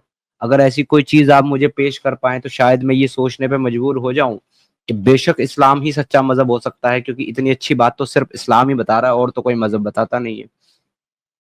हम्म। नहीं आप तो बिल्कुल पॉइंट की बात कहे हैं, मगर है तो ऐसी बहुत सी बातें, क्योंकि मैं उतना ज्यादा मतलब जैसे उल्मा जो स्कॉलर्स होते हैं उनकी तरह तो मुझे डिटेल और एक जो जवाब होता है वो तो आता नहीं है। बट ये है कि अगर मैं आपको बताऊंगा तो आप उसके काउंटर भी करेंगे। हाँ सर, जैसे कि अगर मैं सर काउंटर ना करूं और आपके सिर्फ बताने भर से मैं मान लूं, तो फिर ये तो मैं अपने ही स्टैंड के साथ ज्यादती कर बैठूंगा ना। हाँ नहीं नहीं ठीक कह रहे हैं आप।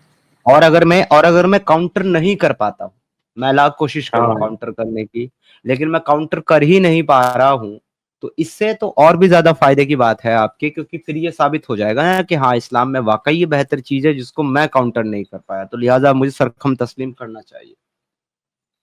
नहीं, ठीक कह रहे हैं।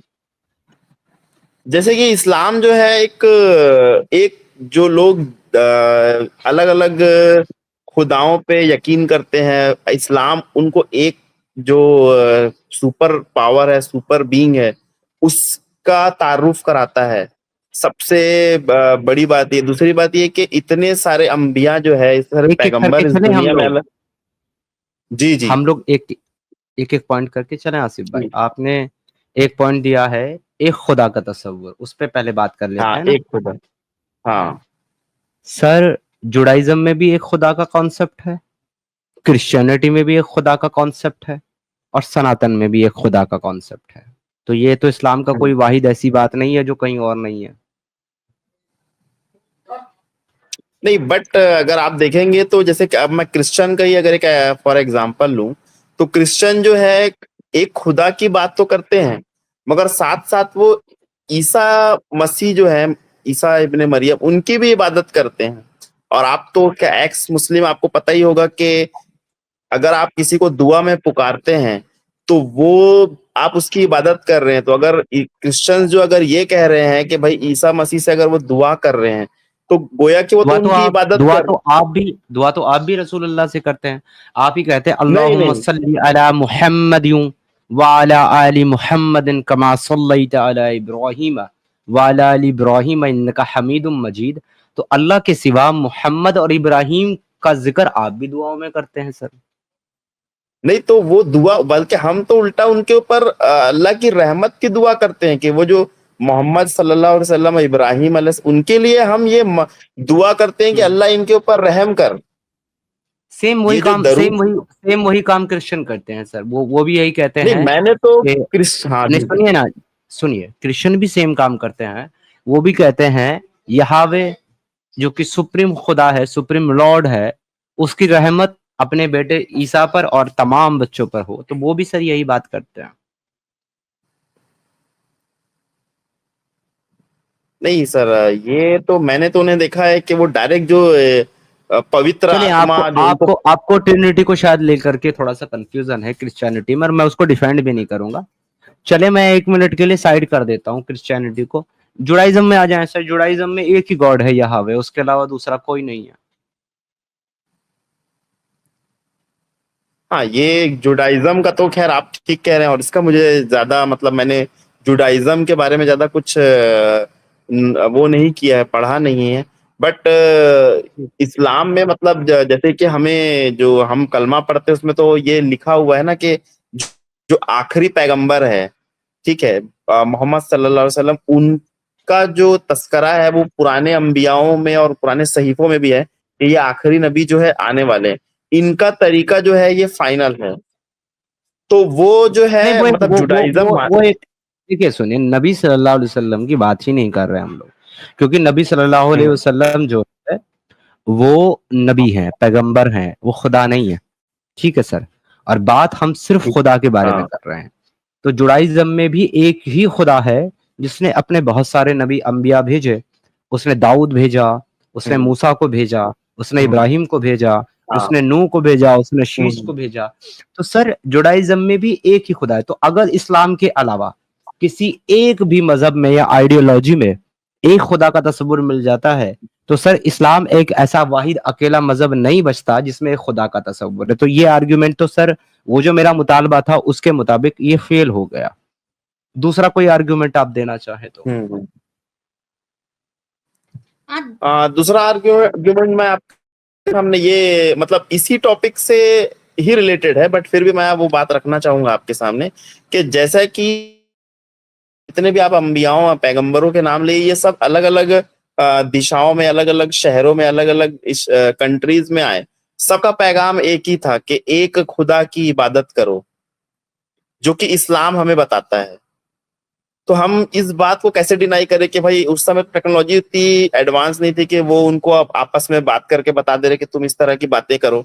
उनके तो आने में ही इतना गैप है, उसके बावजूद भी वो सब एक ही तरह की बात कर रहे हैं।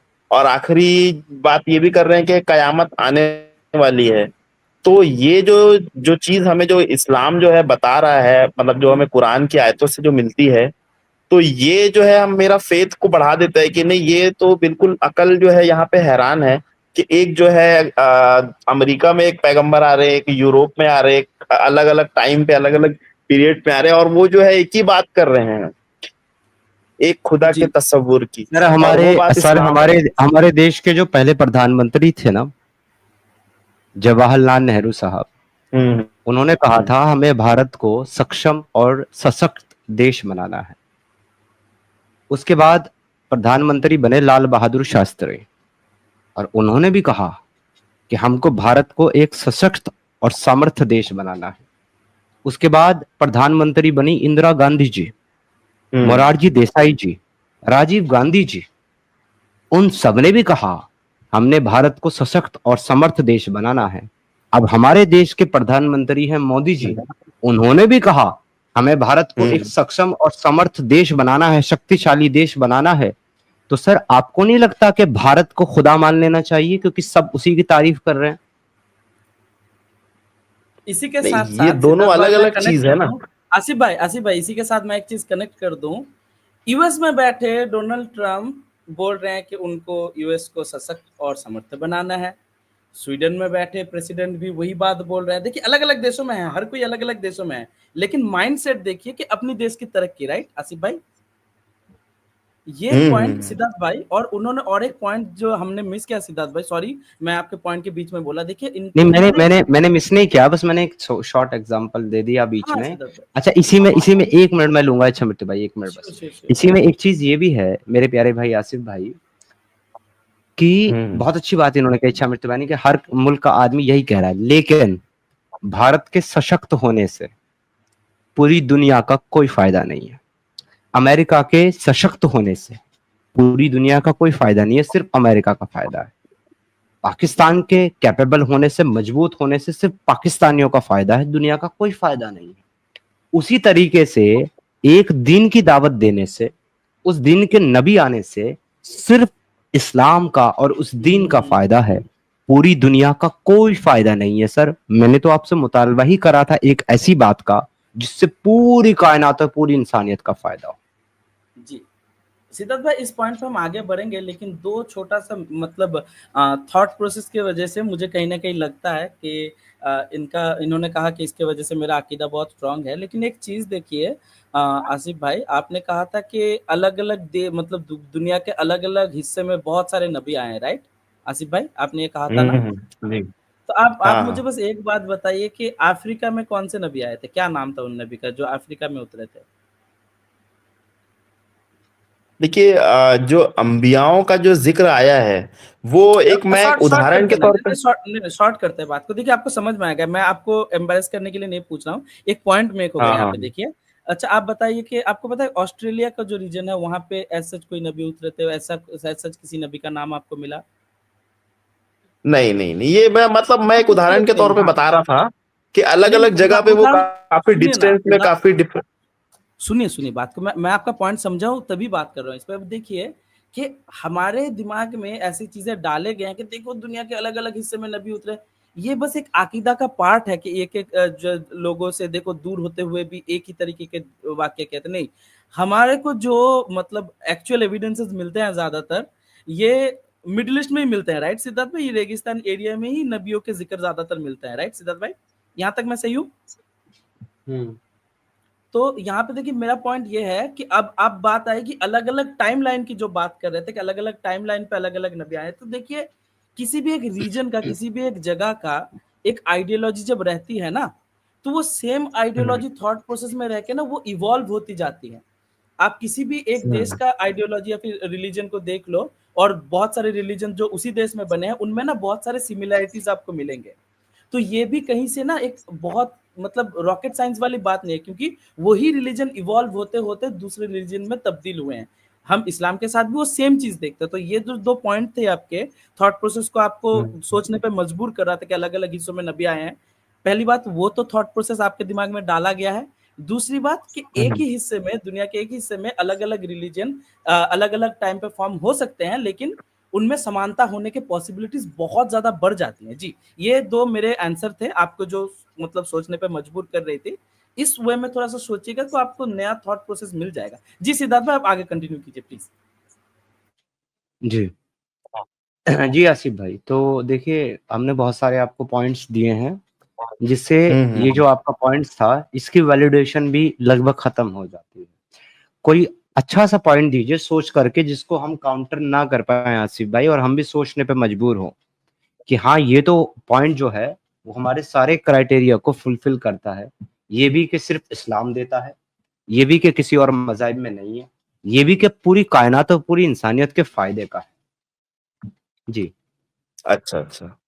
तो 1 मिनट मुझे थोड़ा-सा इसके लिए सोचने का दिमाग में मतलब एक ज़ोर डालने का थोड़ा-सा 30 जी, सेकंड का जी, मैं जी, वक़्त जी, लूँगा जी, जी, आपको। प्लीज़।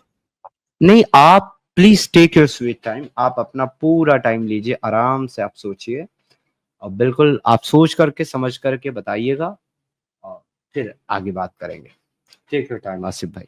हुँ। अच्छा जी, एक्स मुस्लिम इमरोज़ आलम साहब हमारे साथ जुड़े हैं। जी, इमरोज़ आलम साहब। इमरोज़ साहब आपकी आवाज़ नहीं आ रही है, अगर आप कुछ बोल रहे हैं तो अपना माइक चेक कर लें। इससे फ्री कर रहा हूँ। हेलो। हेलो, अभी आवाज आ रही है? जी, अभी आपकी आवाज़ आ रही है। जी सर, पता नहीं कहिए। सेटिंग प्रॉब्लम है। मेरा गला ही बैठा हुआ, मेरी आंखें भी सोच रही, साहिल भाई को सोचते अभी दिन तारीख बदल गई। आपकी आवाज़ ऐसा लग रहा है जैसे कि बहुत दूर से आ रही हो। आवाज़ ठीक नहीं है, आवाज़ थोड़ा-सा ठीक कीजिए, हैंड फ्री वगैरह। 1 मिनट रुकिए, मैं करने की कोशिश कर रहा हूँ। 1 मिनट रुकिए, इतने किसी नेक्स्ट कॉलर को ले लीजिए। ठीक है। एनोनिमस साहब आपको ऐड किया गया, आप अपना माइक अनम्यूट कर लीजिए। हेलो हेलो, मेरा आवाज आ रहा है? जी भाई, आपकी आवाज़ आ रही है। हाँ, समीर समीर जी, मैं पहले भी ज्वाइन किया था मैंने, और ये सेकंड टाइम है एक्चुअली। और अच्छी बात ये है कि जो भी मेरे क्वेश्चंस थे, ये डिस्कशन यहाँ तक आने तक काफी सारे आंसर्स उसके मिल गए हैं। तो पहला पॉइंट तो मैं जल्दी जल्दी खत्म करता हूँ। पहला पॉइंट तो जो भी है वो समीर के बारे में, आई एम सॉरी, जो साहिल के बारे में है। तो मैं कम्प्लीटली सपोर्ट करता हूँ उसका जो स्टैंड है उसको, और आपके जो विचार है उसको भी। बिकॉज ये मूवमेंट है, उसमें साहिल का काफी बड़ा हाथ है। और आज जो भी उसकी कंडीशन है, इट्स मतलब उसकी पर्सनल लाइफ है। बट इसमें मैं सेकंड पॉइंट मेरा ये है कि अ, समीर समीर जी, अगर अज्यूम कीजिए सारे के सारे सपोज एक्स मुस्लिम कल अगर इस्लाम में वापस भी चले जाते हैं, तो फिर भी जो हिंदूज हैं जो जानते हैं कि रियल चीज क्या है, आई एम नॉट श्योर कि वो लोग फिर कुछ चैनल ओपन करेंगे या फिर कुछ मूवमेंट आगे बढ़ाएंगे। बिकॉज जैसे आपने कहा ना, इन लोग को सिंहासन में किसको बिठाना है, तो आई एम मतलब ये क्या मेंटेलिटी है हिंदूज की, I am really not sure. मतलब उनको किसको बिठाना ही है, they don't want to dig in. तो इस पे मतलब आप कुछ कहना चाहेंगे? नहीं देखिए, उसका जवाब तो हमने दे दिया है अपने स्तर से, लेकिन अगर आप मानसिकता की बात करना चाह रहे हैं तो देखिए भारत की मानसिकता ये है, और सनातनियों की खासकर, कि उन्हें भगत सिंह चाहिए, दूसरे के घर पे। लेकिन दूसरे के घर में, अपने घर में नहीं। करेक्ट वो ये करेक्ट, चाहते हैं कि 100%। उनके अधिकारों की जो लड़ाई है वो लड़ने वाला कोई लीडर चाहिए, कोई और आए। लेकिन लेकिन वो लीडर जो है वो खुद आकर के लड़े, हमको सिर्फ घर बैठे फैसिलिटीज मिलनी चाहिए, हमको कुछ ना करना पड़े। करेक्ट करेक्ट, और 100%। और और और इसी मानसिकता की वजह से, इसी माइंडसेट की वजह से हिंदू पॉलिटिशियन के हाथों मिसयूज होता है, हिंदू मठों के हाथों मिसयूज होता है, आश्रमों के हाथों मिसयूज होता है, संघों के हाथों मिसयूज होता है, और कहीं कहीं पर तो मुसलमानों के हाथों भी मिसयूज होता है। Correct, agree. तो ये सिर्फ इस मानसिकता की वजह से है भाई। Agree agree, 100%। और और एक फाइनल चीज और एक कहना चाहूंगा कि देखिए, एक कंट्री होती है उसके उसका इन एंड आउट होती है उसकी मिलिट्री। तो मैं बोलना चाहूंगा एक मिलिट्री भी जो काम नहीं करती वो आज एक्स मुस्लिम मूवमेंट इंडिया में कर रही है। बिकॉज आप इमेजिन कर सकते हो अगर ये मूवमेंट नहीं खड़ा होता, एंड लेट्स अज्यूम आज की डेट में if I am say 40 crore of whatever Muslims are there, if they plan something they can do it. But ये मूवमेंट की वजह से काफी सारे जो कट्टर मुस्लिम्स थे they might have stopped, they have start thinking, और एक बहुत बड़ा ब्रेक लगा है।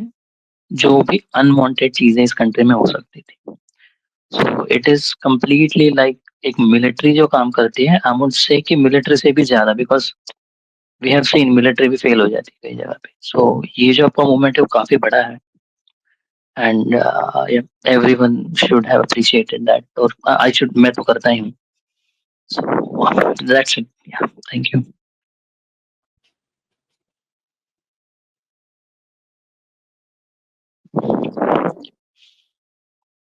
हेलो हेलो,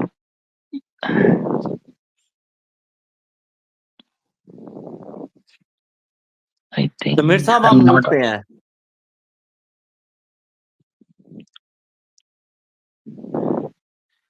हेलो हेलो, मेरा आवाज आ रहा है? शायद आप हाँ, कहाँ आपकी से? आवाज हाँ आ जी, हाँ रही जी, है। आप सिद्धार्थ भाई आ जाएंगे, शायद ये पे थे। तो okay thank you okay. So much, आपने अच्छा अपना अच्छा कीमती अच्छा, मेरी आवाज अभी आ रही है क्या? मेरी आवाज अभी आने लगी क्या? जी जी, इमरोज साहब आ रही है, जी बताएं।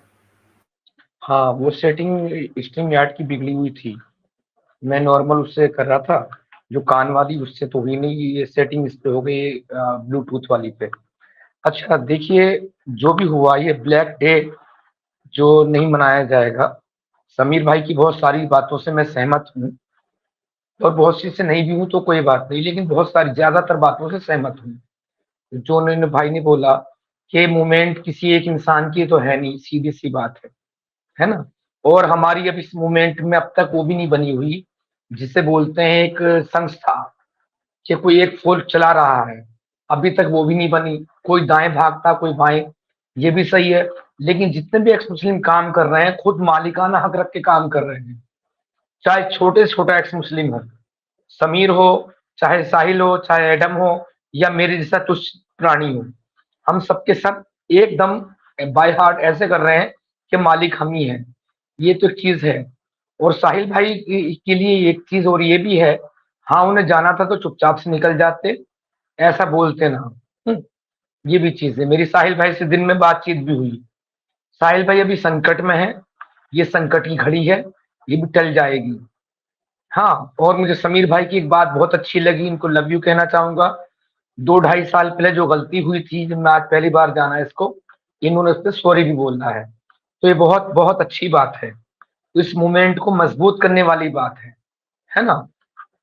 तो ये चीजें हैं। मेरा गला बैठ गया साहिल भाई के उसमें, चिल्ला चिल्ला के बोल रहा था साला। और कल प्रेस कॉन्फ्रेंस भी रखा हूँ, 100 से ज्यादा लोगों के फोन आ गए, किस किस को जवाब दूं, बोल बोल के थक गया यार, बोल बोल के थक गया। कल योगी जी की फिल्म भी सोचा कुछ पत्रकारों को, जर्नलिस्ट को दिखाऊं, हाँ, और सपोर्ट इतनी हुई तो फिर उसके बाद प्रेस कॉन्फ्रेंस रखूंगा और ये सब बातें रखूंगा।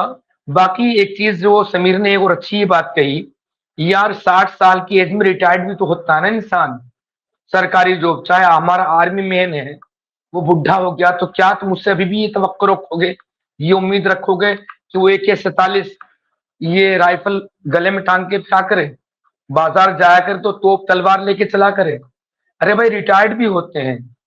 उस बंदे की जो समीर ने कहा कि इंसान मर जाता है लेकिन उसका विचार उसकी सोच जिंदा रह जाती है, तो साहिल इतना सारा काम करके गया है, उससे काम को आगे बढ़ाओ भाई। अगर वो नहीं भी आता, वैसे तो मुझे 102% पता है साहिल भाई आएंगे, 102% पता है, क्योंकि जब शुरुआत में उनकी आइडेंटिटी लीक हुई थी तो तब भी वो बेचारे लाइव किए थे। मैं तब ये भी नहीं जानता था साहिल, मैं केवल 2-3 लोगों को सुना था, एक साहिल, एक समीर, और एक अपनी पूजा परवीन दीदी, और सबसे पहले सुना था इनको, इनका क्या नाम है, सुल्तान हैरिस जी को। फर्स्ट टाइम उन्हीं को सुना था। जब उनका सुनना शुरू किया तो फिर और भी यूट्यूब दिखाने लगा चीजें पसंदीदा के मुताबिक। तो प्यारे दोस्तों, इस मुश्किल घड़ी में ऐसा ना करें, साहिल भाई आएंगे, लेकिन साहिल भाई बहुत सारे अच्छे काम करके गए हैं। समीर भी अच्छे काम कर रहे हैं। इंसानों में कमी हो सकती है, मुझ में कमी हो सकती है, समीर में, उसमें, मगर कामों को देखिए, आप कामों को तराजू पे रखिए। हमारे मरने के बाद हमारा कैरेक्टर साथ नहीं होगा, हमारा काम साथ में होगा, लेकिन मोहम्मद ही है जिसका कैरेक्टर भी साथ चल रहा है, उसे काम भी चल रहा है, क्योंकि उसने अपने कामों को कैरेक्टर से जोड़ दिया। ये चीज रही है।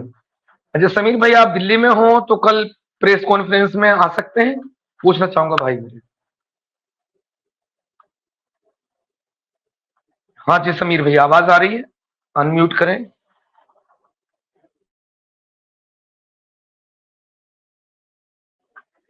आ रही क्या? इच्छा मृत्यु जी, आपको आवाज आ रही है हाँ मेरी? हाँ हाँ, आपकी आवाज बिल्कुल क्लियर आ रही है। हाँ मुझे लगता है कि कुछ टेक्निकल ग्लिच होगा। हाँ, सिद्धार्थ वो भाई अभी कुछ आ वो जाएंगे। हो सकती है, हो सकती है। मेरी सिद्धार्थ से बहुत बार लड़ाई हुई, साहिल भाई से बहुत बड़ा लड़ाई। या लड़ाई झगड़े अलग चीज है, लड़ाई बिल्कुल झगड़े अलग चीजें इमरोज होते भाई, रहते देखिए एक हैं, सिंपल सी लेकिन बात दुश्मनी है। नहीं होनी चाहिए। बिल्कुल 110%, यही तो रैशनल लोगों की पहचान होती है कि आपस में इख्तिलाफ होने के बावजूद भी वो एक टेबल में बैठ के खाना खा सकते हैं भाई। यही तो डिफरेंस है मोमिनों के साथ। हम जो है सिया सुन्नी करके एक दूसरे का गला नहीं काटते।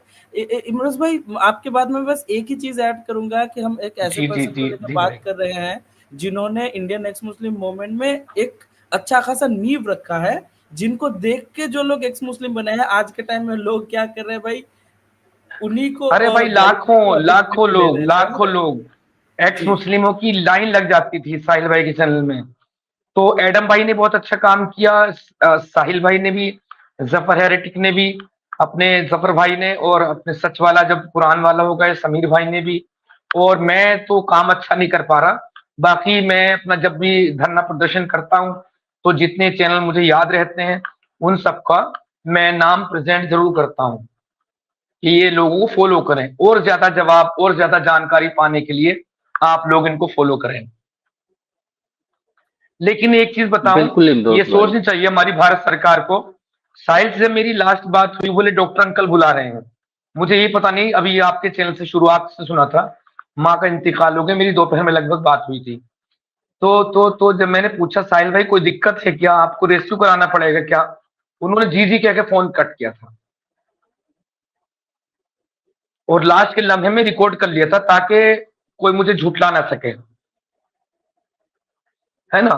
नहीं, तो यहाँ पे मैंने झुठलाने काउंटर वाली कोई काउंटर ऐसी बात क्वेश्चन, नहीं है। नहीं नहीं, काउंटर क्वेश्चन भी किया था समीर भाई, कि आपने माँ को अपनी हज उम्रा कराया तो इस पैसे से कराया, ये पैसा तो ऐसा है कि जैसे कि शराब भी बेच रहा है कोई, उससे भी बुरा पैसा है ये तो साहिल भाई ने क्या कहा, इमरोज भाई क्या मुझे इतना कमजोर समझते हो, मैं अपनी माँ को ऐसा कराऊंगा? मैं क्या पहले से गरीब रहा, नंगा भुक्का रहा, मेरा कारोबार पहले से रहा, मैंने अपनी माँ को हज उम्रा भी कराया ना, तो अपनी उस अलग कमाई से कराया। ये बात उन्होंने अच्छी कही, और मैंने सवाल किया था इस पर भी। बाकी मुश्किल घड़ी है यार, टल जाएगी। गन पॉइंट पे समीर हो, इमरोज आलम हो, चाहे सलीम वास्तिक हो, एहसान हो, अपने ये कोई भी हो, एडम सीकर हो, गन पॉइंट पे सबकी बोलती बंद हो जाती है भाई, ये याद रखना। और मैं मर जाऊं, मैं वापस चला जाऊं, तो क्या मुहिम खत्म हो जाएगी? मुहिम खत्म नहीं होगी, क्योंकि जज्बा है, ये एक जुनून है, और ये पूरी दुनिया में चल रही है। हमारे देश में तो इतनी चल नहीं रही। ईरान में देखिए, महिलाओं ने अपनी जान तक दे दी, कुर्बान कर दी, लेकिन आवाज नहीं निकलने दे रही कट्टरपंथी सरकार। तो इसमें घबराने वाली कोई बात नहीं है, मुहिम तो खत्म नहीं होगी, लेकिन हमारा एक प्लेयर जो है मार्केट का, जिसको देख, जो चेहरा था एक टाइम पे मूवमेंट का, भी तो बहुत सारे चेहरे, समीर नहीं भी ठीक कहा, अभी तो बहुत सारे चेहरे हैं, लेकिन टाइम पे रियल में साहिल भाई रहे हैं। तो इसलिए कोई साहिल भाई की बुराई किया तो मुझसे आके भी लड़ा हूं, उसके खिलाफ भी लाइव किया हूं, मगर ये वक्त मुश्किल है, गुजर जाएगा, ये भी गुजर जाएगा। और ये समीर भाई, मैं तो घबरा गया था जब ये शुरू हुआ कि एक बंदा है, एक एक्स मुस्लिम है डॉक्टर, नाम उनका मैं नहीं लूंगा जब तक वो ना बताएं, या कोई और नाम से आना चाहें, वो हमारी बहन। तो एक बंदे ने मुझे फोन किया, राठौर सर नेम उनका, तो उनके थ्रू बात हुई थी, वो डॉक्टर दीदी, तो वो भी एक्स मुस्लिम हो गई है। तो उन्होंने क्या किया, गलती की, अभी 3-4 दिन पहले मेरी एक वीडियो स्टेटस पे लगा दी, 70-80 लोग आए, वो तुम्हारी, साहिल भाई की, एडम भाई की, और जफर हेरेटिक की, और मेरी, और सलीम भाई की, कई लोगों की शेयर करते हैं लगातार, इन लोगों की तो करते हैं 2-4 की, तो स्टेटस पे लगा दी, 70 से 80 लोग आ गए, उनका हाथ तोड़ दिया। वो टूटे हुए हाथ से बड़ी बामुश्किल दरवाजा बंद कर दिया, वरना तो मार ही देते। तो अपनी डॉक्टर दीदी ने क्या किया काम परसों के 20 लोगों को अरेस्ट करा दिए, पिछवाड़े लाल करा दिए। यहां से बरेली घटना की शुरुआत हुई। चलो अच्छा, मैंने यार मेरा कहीं नाम ना जाए मेरी वीडियो से, और वीडियो तो लॉजिक के साथ ही थी, प्रेस कॉन्फ्रेंस के साथ थी, पब्लिकली की बनाया था, वो चीजें थी। तो साहिल भाई अगर जा रहे हैं या आएंगे, वो तो मुझे पक्का पता है रूट के आखिर वो कहां तक जाएगा, दिल ये कहता है वो फिर से लौट के आएगा।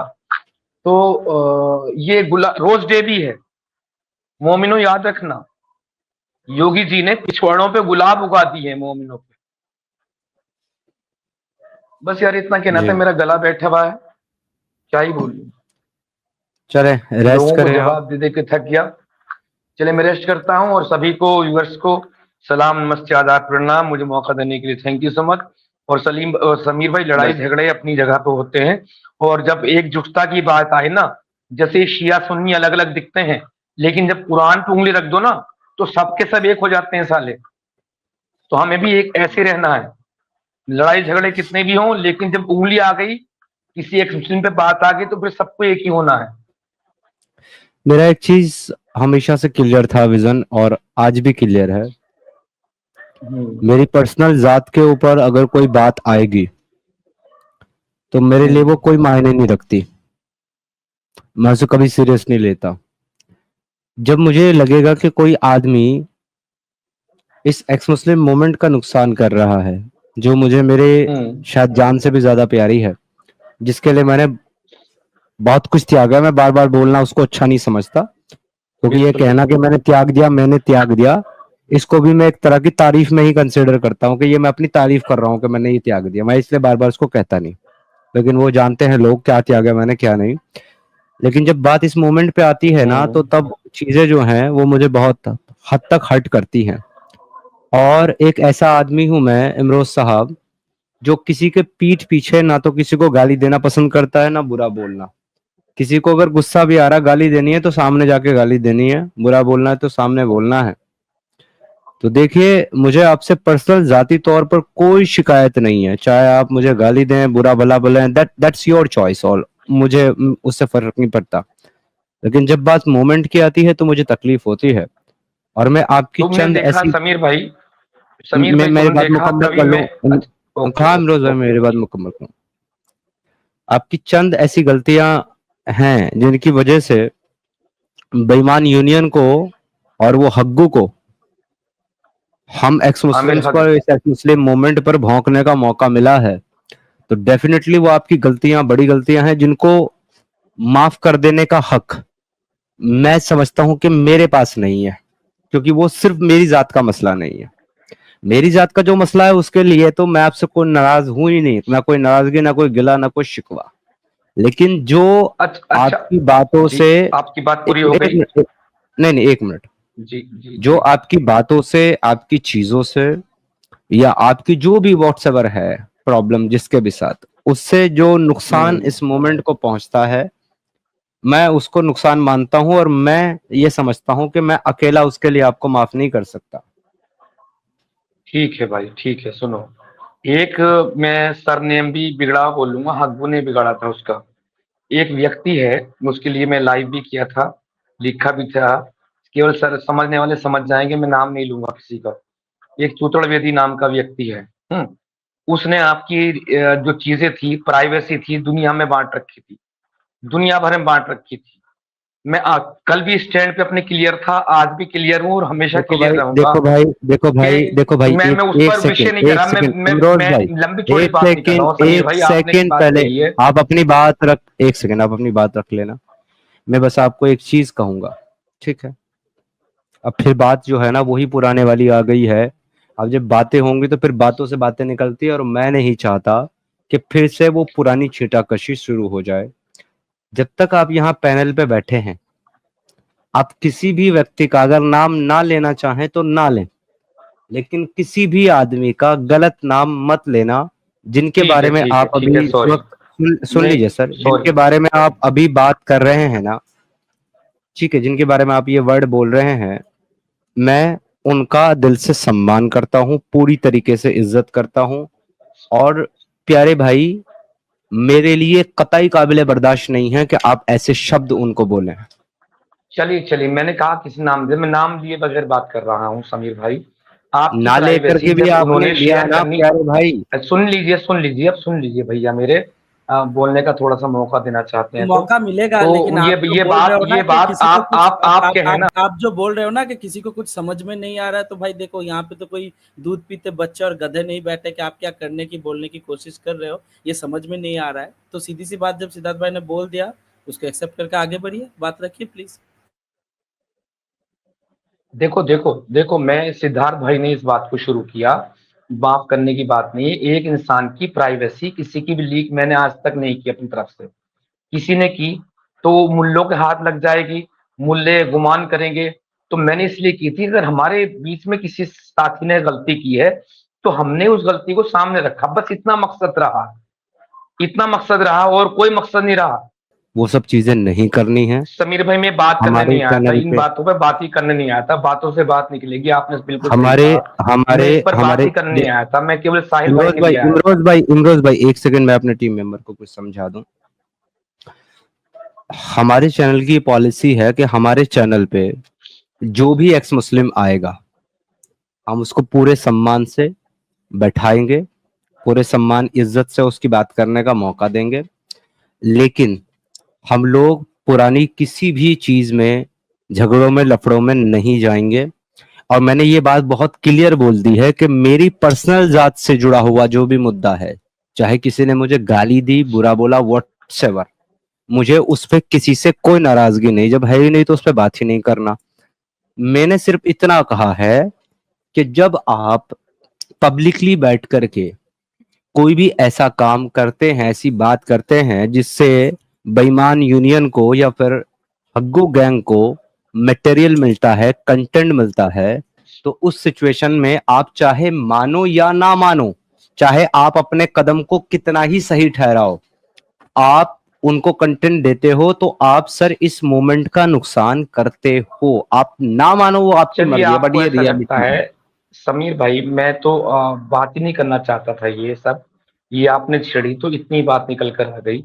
एक व्यक्ति ने प्राइवेसी शेयर की, उस पर वो बातचीत हुई। अब कंटेंट तो जाता है, कंटेंट तो साहिल भाई का इस तरह से लाइव करके छोड़ के जाना, इस पे क्या कहेंगे, लो हार गया, मुसलमानों ने पेल दिया, मोहम्मद ने पेल दिया, ये सब चीजें कंटेंट होंगी। कंटेंट तो निकालते रहते हैं। अब कंटेंट कितना सा है कि मैंने इस बकरा ईद पर जो पिछली एक बकरे को बचाया, मैं शर्ट पहने हुए नहीं था, ऐसे बैठा था और बकरी नहीं बकरा था, गले में हाथ डाल के लाइव कर रहा था। तो अब उसको क्या कह रहा है इन्होंने, मोहम्मद इनका बकरीबाज रेगिस्तानों में बकरी चराता फिरता था हजरत आमना की, तो मुझे बकरीबाज बना दिया। अब बताइए, उसकी पूरी लाइव को सुने नहीं, कंटेंट तो निकालते रहते हैं, ये पर्सनल हमले करते हैं। खैर, इस बात पे कोई बात नहीं करनी समीर भाई, मैं आपका दिल दुखाने, दिल तोड़ने किसी चीज को वो नहीं आया था। चीजें बीती, मैं इस मोमेंट के हक में था, कल भी था, आज भी हूँ और हमेशा रहूंगा।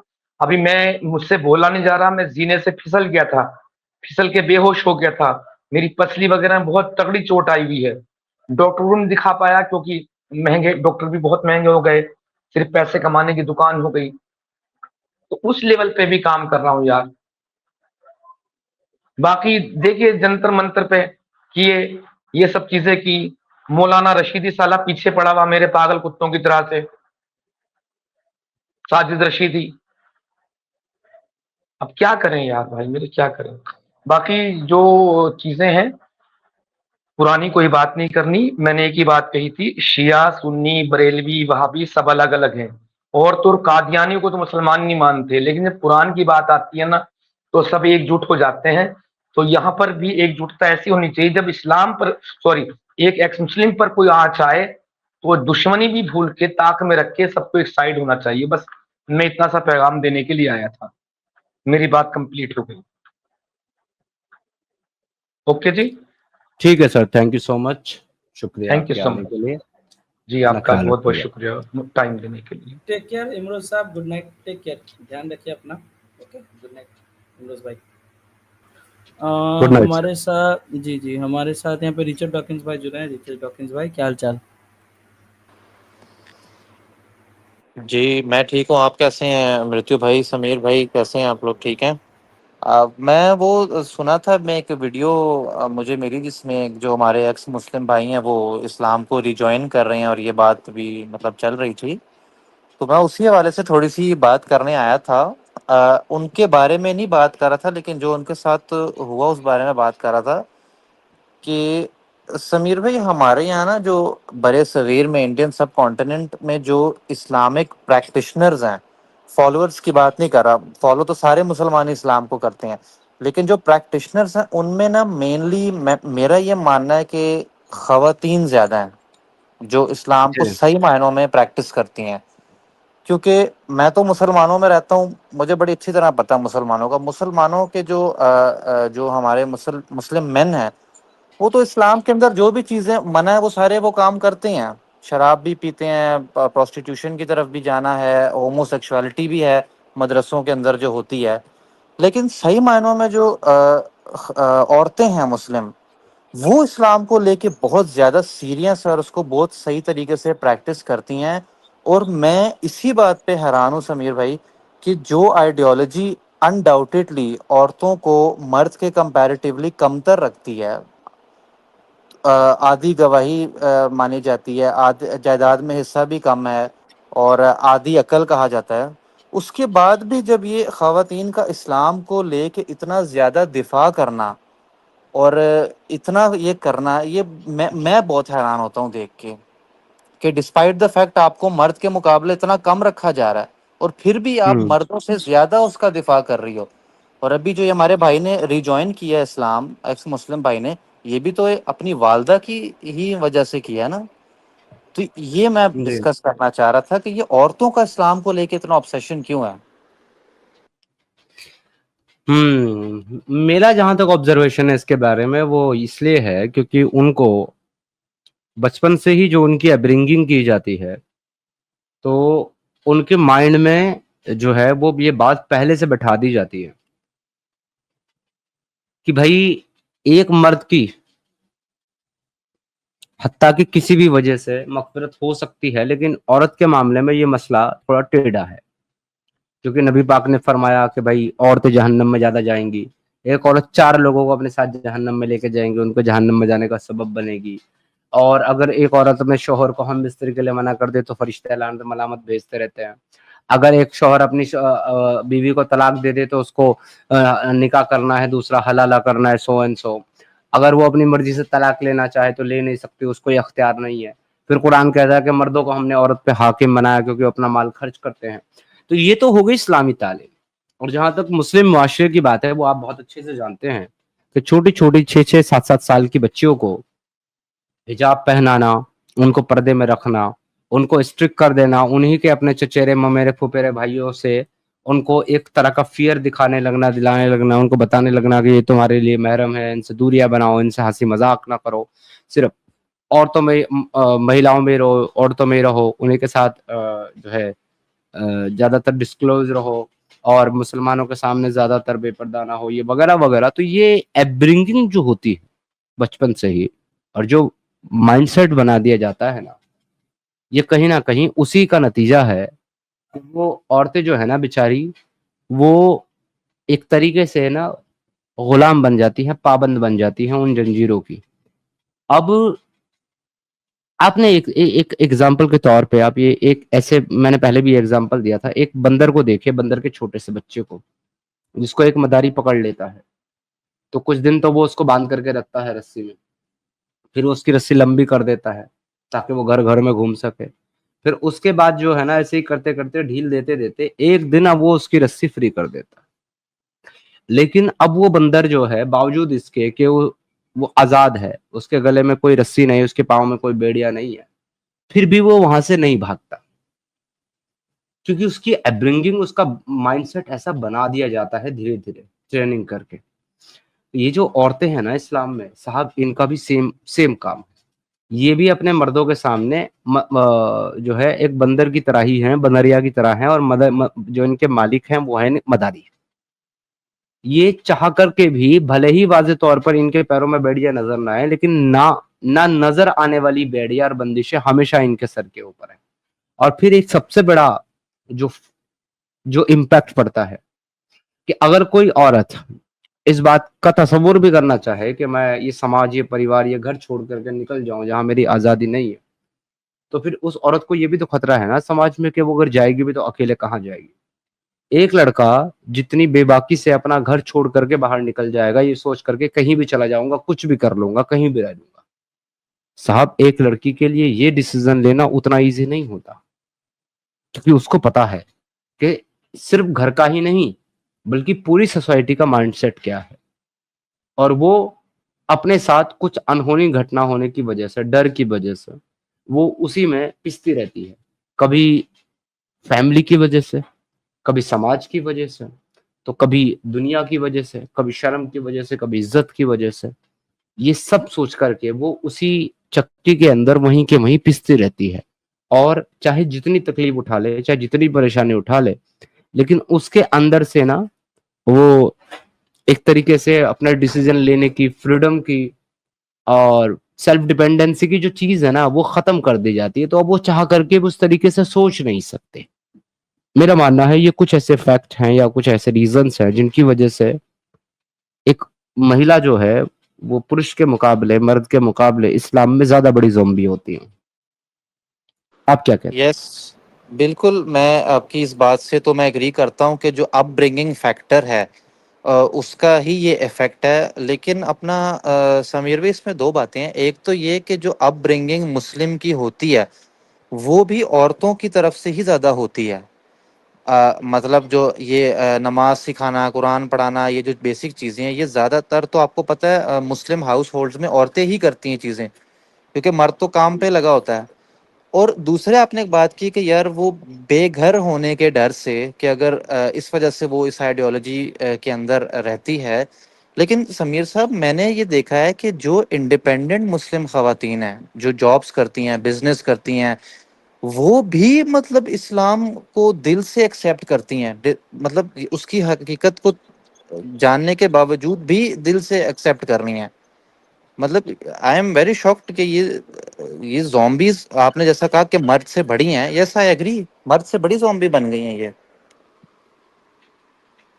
सर उसका रीजन वही है ना जो मैंने आपको बताया, अपब्रिंगिंग, माइंडसेट। माइंडसेट ऐसा बन गया है। और आप कह रहे हैं वो खवातीन जो बिजनेस करती हैं, जॉब करती हैं, बाहर जाती हैं, अरे यार पाकिस्तानियों से बात करके मैं भी बाहर को बाहर ही बोलने लगा सॉरी जो बाहर जाती हैं तो भाई उनको भी एक अनचाहा अनजाना सा डर हर वक्त रहता है कि अगर हम ऐसा कर देंगे तो पता नहीं इसका क्या इम्पैक्ट होगा, पता नहीं लोग क्या कहेंगे, हमारी सोसाइटी क्या कहेगी, हमारे घर के लोग क्या कहेंगे। वो भी कहीं ना कहीं फियर में जीती है। और फिर एक और चीज है सबसे इम्पोर्टेंट, और वो वही है जो मैंने आपको बताया है कि जब एक सिस्टम पूरा बना दिया गया है, वो चैन चली हुई आ रही है, तो घर के अंदर जब उनका माइंडसेट ब्रेन वॉश करके वैसा बना ही दिया गया है, तो वो फिर आगे आने वाले बच्चों की भी तो अपब्रिंगिंग, परवरिश ऐसी करेगी। लेकिन अगर कोई कहना भी चाहे, अगर कोई किसी चीज को से जो है आजिज भी है, परेशान भी है, और वो उसका एतराफ भी करना चाहे, तो वो उसको ये चीज रोक देती है ना एतराफ करने से कि ओहो अगर हमने दीन के बारे में कुछ भी कहा तो अल्लाह जहन्नम में डालेगा, हम तो जहन्नम का ईंधन में। वो जो एक अनजाना अनदेखा सा डर है ना बस जहन्नम का, वो इनको कहीं ना कहीं मजबूर करके रखता। और ये कहानी सिर्फ इस मामले में सिर्फ महिलाओं की नहीं है, बल्कि यही कहानी मुसलमान मर्दों की भी है इस मामले में। वो भी चीजों को देख करके, सोच करके, समझ करके भी चीजों को सामने से एक्सेप्ट नहीं करना चाहते, क्योंकि उनको ऐसा डर लगता है कि कहीं ऐसा ना हो या ऐसा करने से हम लोग जहन्नम के मुस्तहिक बन जाए। तो फिर ये कहना तो गलत नहीं होगा ना समीर भाई कि कोई मुसलमान चाहे वो मदरसा छाप हो या चाहे वो ऑक्सफोर्ड ग्रेजुएट हो, तो जब इस्लाम में जब तक वो है तो वो ज़ॉम्बी ही है। हाँ सर बिल्कुल, जब तक वो अपने आप को इस चीज के लिए तैयार नहीं कर लेता कि जो चीज गलत है सो गलत है, मुझे सवाल पूछना है तो पूछना है, ये चीज कैसे वैलिड हो सकती है, लॉजिकल हो सकती है, जब तक वो अपने अंदर ये जज्बा पैदा नहीं करेगा ऑक्सफोर्ड यूनिवर्सिटी तो बहुत छोटी बात है, मैं कहता हूँ उसे दुनिया की बड़ी से बड़ी तालीम दे दो, वो तब भी ब्रेन वॉश रहेगा। बिल्कुल। और लॉजिकल थिंकिंग समीर भाई, एक एक कम पढ़ा लिखा एक्स मुस्लिम जो है ना, उसकी क्रिटिकल और लॉजिकल थिंकिंग एक बहुत पढ़े लिखे मुसलमान के बनिस्बत बहुत बेहतर है। बहुत बेहतर है। जो जो नहीं सोच सकता ओपनली, डेफिनेटली उसके बनिस्बत बहुत ज्यादा है। जी बिल्कुल। तो समीर भाई बाकी मैं आप लोगों के साथ जुड़ा हुआ हूँ, आप कॉलर्स की तरफ बढ़िए, बाकी तो मैं आप लोगों के साथ जुड़ा हुआ हूँ। जी शुक्रिया। जी जी आप कॉलर की तरफ बड़े, सॉरी सिद्धार्थ भाई, कॉलर की तरफ बड़े, बस पिछले स्टेटमेंट में मैं, मतलब पिछले डिस्कशन में मैं एक ही चीज बताना चाहूंगा रिचर्ड भाई, आपको तो शायद पता होगा स्टॉकहोम सिंड्रोम के बारे में, मैं बहुत बार बात कर चुका हूँ इस पे। तो औरतों के साथ एक्चुअली वो स्टॉकहोम सिंड्रोम वाला भी चीज है एक्चुअली में, बहुत सारे औरतों के साथ। जी जी जी जी बिल्कुल मृत्यु भाई, अच्छा किया आपने याद करा दिया, मैं उसको ज़हन में रखूंगा अब। तो समीर भाई मैं जुड़ा हूँ आपके साथ, आप कॉलर्स को ऐड करिए। जी बिल्कुल बिल्कुल सिद्धार्थ भाई। जी रिया जी आपको ऐड किया गया है, जी बताएं।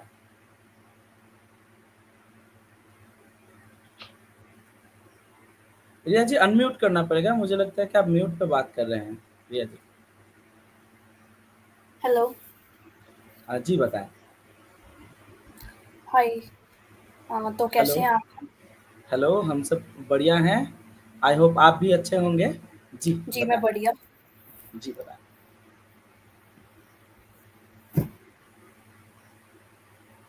एक्चुअली मेरे क्वेश्चंस हैं एक हदीस को लेके, ओके ओके। एंड वो हदीस है कि जब ग्रीनरी हो जाएगी सऊदी अरब में, मतलब सारे प्लांट्स दोबारा से ग्रीन हो जाएंगे और घास वगैरह उगने लगेगी, तब कहते हैं कि कयामत की रात आएगी। According to me Islam is like unbelievable, उसमें कुछ भी लॉजिक नहीं है, तो ये सब ट्रू कैसे हो रहा है? जैसे क्या ट्रू हो गया बताइए। जैसे कि पहले ग्रीनरी आने लगी है अब सऊदी अरब में। हम्म, जी जी जी, तो वो पहली बात तो हम हदीस को वेरीफाई करेंगे, चेक करेंगे कौन सी हदीस है, लेकिन मान के चलते हैं कि ऐसा कोई मतलब प्रिडिक्शन हुआ भी है, मान के चलते हैं सिद्धार्थ भाई, जब तक आते हैं तब तक मैं प्रिडिक्शन को सही मान के भी आगे बढ़ता हूँ। तो ये जो ग्रीनरी हो रहा है, तो ये जी ग्रीनरी क्या अपने आप हो रहे हैं कि इंसान आर्टिफिशियली उसको कर रहे हैं, आपको क्या नहीं, नॉलेज ये है? एक्चुअली नेचुरली हो रहा है रेनफॉल की वजह से। या ओके। तो इस प्रिडिक्शन से इस्लाम कैसे सच्चा साबित होता है, मुझे थोड़ा सा ब्रीफ में बताइए डिटेल्स में, कि कैसे इस्लाम सच्चा साबित हो जाता है इस प्रिडिक्शन से। जो हदीस है वो सच हो रही है। ओके। तो इस हिसाब से अगर हम आपको ऐसे हदीसें दिखाएं जो सरासर गलत हो चुकी हैं, तो क्या इससे आप इस्लाम को गलत मान लेंगे? जी जरूर। Okay okay. तो इस ऐसे सारे विषयों पे तो हमने बहुत काफ़ी बार चर्चे किए हैं, और इसमें हम बात भी करेंगे सिद्धार्थ भाई, जैसे आते हैं हम इस हदीस पे भी बात करेंगे, लेकिन मान के चलिए कि अल्लाह ताला का भेजा हुआ एक दीन है, एक किताब है, उसमें तो एक बात भी गलत नहीं होना चाहिए, राइट सिद्धार्थ भाई? आप आ गए शायद, राइट? जी जी जी जी जी। सिद्धार्थ भाई, इन्होंने एक हदीस कोट किया है कि जब अरब में जो ग्रीनरी आ जाएगी हाँ, तब वो मैंने सुन लिया, वो मैंने सुन लिया। आपने इनका अकीदा पूछा पहले क्या है? जी मैं तो पूछना भूल ही गया सिद्धार्थ भाई, क्योंकि मैं सीधा हदीस पे बात करने लगा था। जी शर्मा जी बताएं, आप मुसलमान हैं नहीं, शर्मा मैं जी? हिंदू हूँ, मैं ब्राह्मण हूँ। Okay okay. ओके सिद्धार्थ भाई, carry on। आपको ये हदीस किसने बताई है? एक्चुअली मैं एक व्लॉग देख रही थी मक्का का, तो उसमें जो वो व्लॉगर था वो दिखा रहा था साफ जो चेंजेस आए हैं, और उसी ने हदीस पे बात करी थी कि जब कयामत आएगी तब ऐसे ग्रीनरी स्टार्ट होने लगेगी। ओके, तो उनसे आपने पूछा नहीं कि कयामत कब आ रही है फिर?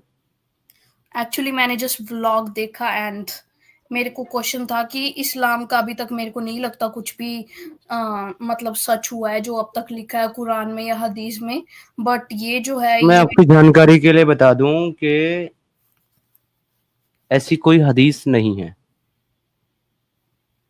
But first of all. मैंने गूगल किया, ये था वहां पे। मैं बता रहा हूं आपको, ये कोई हदीस नहीं है, ये रिवायत है, और ये रिवायत भी इजरायली रिवायत है, जो कि इस्लाम में ऑथेंटिक नहीं मानी जाती। बट 1% चले हम इस चीज को अभी फिलहाल आपको आंसर करने के लिए, because you are not a Muslim, तो आपके साथ डिबेट तो नहीं करेंगे इस पे, बट इसको आर्गुमेंट बना करके आपको आंसर अगर देना है तो जरूर दूंगा मैम। तो देखिए, अरब्स के लोगों ने बहुत सारी ऐसी काल्पनिक चीजें क्रिएट की अपने माइंड में ओके जो उनके पास अवेलेबल नहीं थी। जैसे कि आपको जो जन्नत है, जन्नत के अंदर आपको जो भी फैसिलिटीज मिलेगी, जिनको बहुत बड़ी नियामत समझ करके, यानी कि बहुत बड़ा रिवॉर्ड बना करके बताया जाता है, उसमें बेसिक तो 3 चीजें नहरें हैं। एक नहर है वहां पर दूध की, एक नहर है वहां पर शहद की, एक नहर है वहां पर शराब की। आपको पानी की नहर नहीं मिलेगी वहां पर जन्नत में। पानी की नहर आपको इसलिए नहीं मिलेगी क्योंकि अरब में पानी था ही नहीं, जी उन लोगों की वाकफियत ही नहीं है। आपको जन्नत के फलों में केला भी मिलेगा, अंजीर भी मिलेगी, और आपको और बहुत सारे फ्रूट्स मिलेंगे, लेकिन आपको आम नहीं मिलेगा, अनानास नहीं मिलेगा, और चेरी नहीं मिलेगी, और बहुत सारे फ्रूट्स आपको नहीं मिलेंगे। रीजन ये है कि अरब्स में ये सब पैदा नहीं होते। ओके अरब्स का जो इस्लाम है, अरब्स का जो इस्लाम है, सुन लीजिए, अरब का जो इस्लाम है ना, वो अरब की उन्हीं चीजों के इर्द गिर्द घूमता है जो वहां मिलती हैं। जो नहीं मिलती उनका जिक्र नहीं करता है। जहां तक प्रिडिक्शन का सवाल है, चाहे वो कयामत के बारे में हो या वो किसी भी चीज के बारे में हो, तो उसके बारे में जितनी भी प्रिडिक्शन इस्लाम में की गई है हदीसों में, वो सब की सब या तो कल्पनाएं थी, एक ऐसी जगह पर जहां पर बिल्कुल सूखा है, दूर दूर तक कोई झाड़ी भी नहीं मिलते, वहां पर एक ऐसी सोच, ऐसी चीजें इमेजिन करना कि वहां पे ग्रीनरी हो जाएगी और ये सब हो जाएगा, चेंजेस हो जाएंगे। देखिए, वहीं पर एक और हदीस भी मिलती है, जिस हदीस में कहा गया है कि ये जो अरब्स के बद्दू हैं, ये जो रेगिस्तान में घूमते हैं, ये बड़ी बड़ी बिल्डिंग्स बनाएंगे और बिल्डिंग बनाने में एक दूसरे के साथ मुकाबला करेंगे। आज आप दुबई को देख लो, बड़ी से बड़ी बिल्डिंग बनाई जा रही है, लोग मुकाबला कर रहे हैं उससे बड़ी बिल्डिंग बनाने में। बावजूद इससे इस्लाम जो है वो सच्चा साबित नहीं होता, क्योंकि जो चीज उनके पास नहीं थी, ठीक है, जो चीज उनके पास नहीं थी, उन्होंने उस चीज की कल्पना बस की है। और इसमें कुछ चीजें सही भी हो सकती हैं, कुछ चीजें गलत भी हो सकती हैं, क्योंकि क्लाइमेट चेंज होता रहता है। एक जमाना ऐसा था जब धरती पर आइस एज का जमाना था, जहां चारों तरफ सिर्फ बर्फ ही बर्फ थी। लेकिन क्या आज आप दुनिया के हर मुल्क में, हर इलाके में आज आप बर्फबारी की उम्मीद कर सकते हैं? नहीं, आप नहीं कर सकते, क्योंकि नहीं होती है। हो सकता है आने वाले टाइम में आइस एज फिर से लौट आए, फिर से बर्फबारी होने लगे। तो अगर आज कोई आदमी बैठा हुआ दिल्ली में बैठ करके ये कह दे कि भाई आज से 100 साल बाद या 200 साल बाद यहाँ पर बर्फ गिरेगी, तो हो सकता है आइस एज आने की वजह से गिरने लगे, बट उस आदमी को ये कहने की वजह से, सिर्फ एजम्पशन करने की वजह से प्रॉफिट तो नहीं माना जा सकता ना। नहीं तो वही एक चीज है। बाकी अगर आप और बहुत सारी चीजें देखें, तो एक आदमी अगर 100 बात करता है, 100 बात में से उसकी 50 बातें सही निकलती हैं, तो उसको बड़ा मतलब इंटेलिजेंट, बड़ा होनहार, बड़ा मतलब एक तरीके से नॉलेजेबल आदमी माना जाता है। ओके मगर खुदा के बारे में और खुदा के प्रॉफिट के बारे में ये चीजें इस तरीके से काम नहीं करती। वहां पर ये होता है कि अगर खुदा, अल्लाह या उसका प्रॉफिट 100 बातें कह रहा है और उन 100 में से 99 सही होती है, एक गलत हो जाती है, सिर्फ एक, तो तब भी वो खुदा खुदा नहीं रहता और वो नबी नबी नहीं रहता, क्योंकि खुदा की बताई हुई एक भी बात गलत नहीं हो सकती, सिंगल भी नहीं। बिल्कुल सही बात है। राइट? या I got your point. But जो आपने बात कही उसमें से एक और क्वेश्चन है मेरा।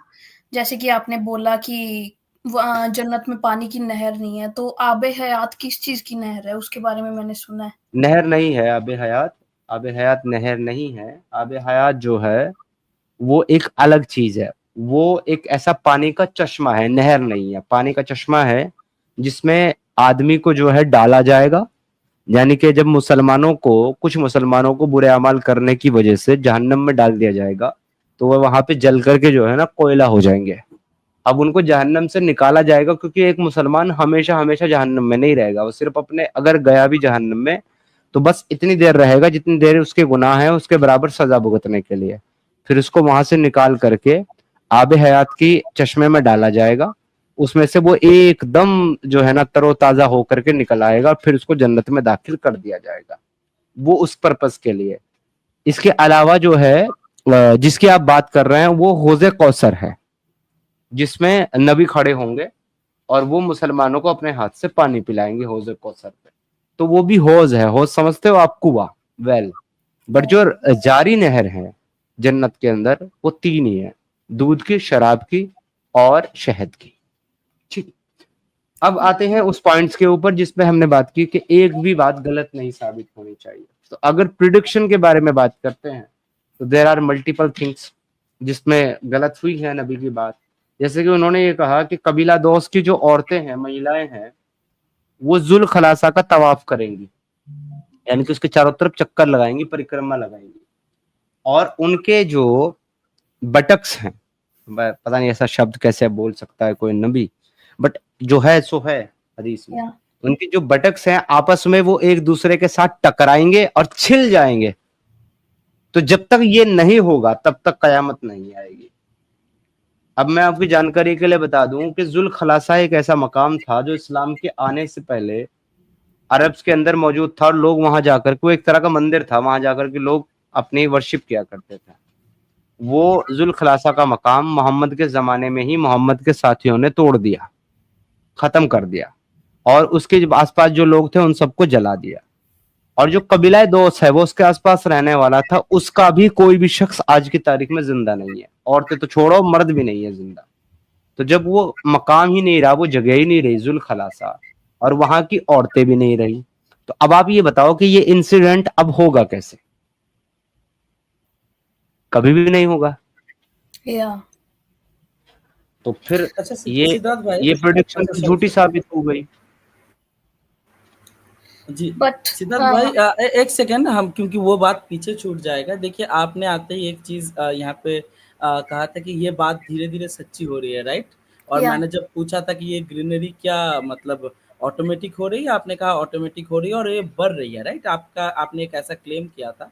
जी तो आप थोड़ा सा अगर पढ़ देते हमारे लिए, ये जो ये एक आर्टिकल का ही पार्ट है, इसके लिए मैं आर्टिकल का लिंक भी दे दूंगा अगर किसी को पढ़ना है पूरा।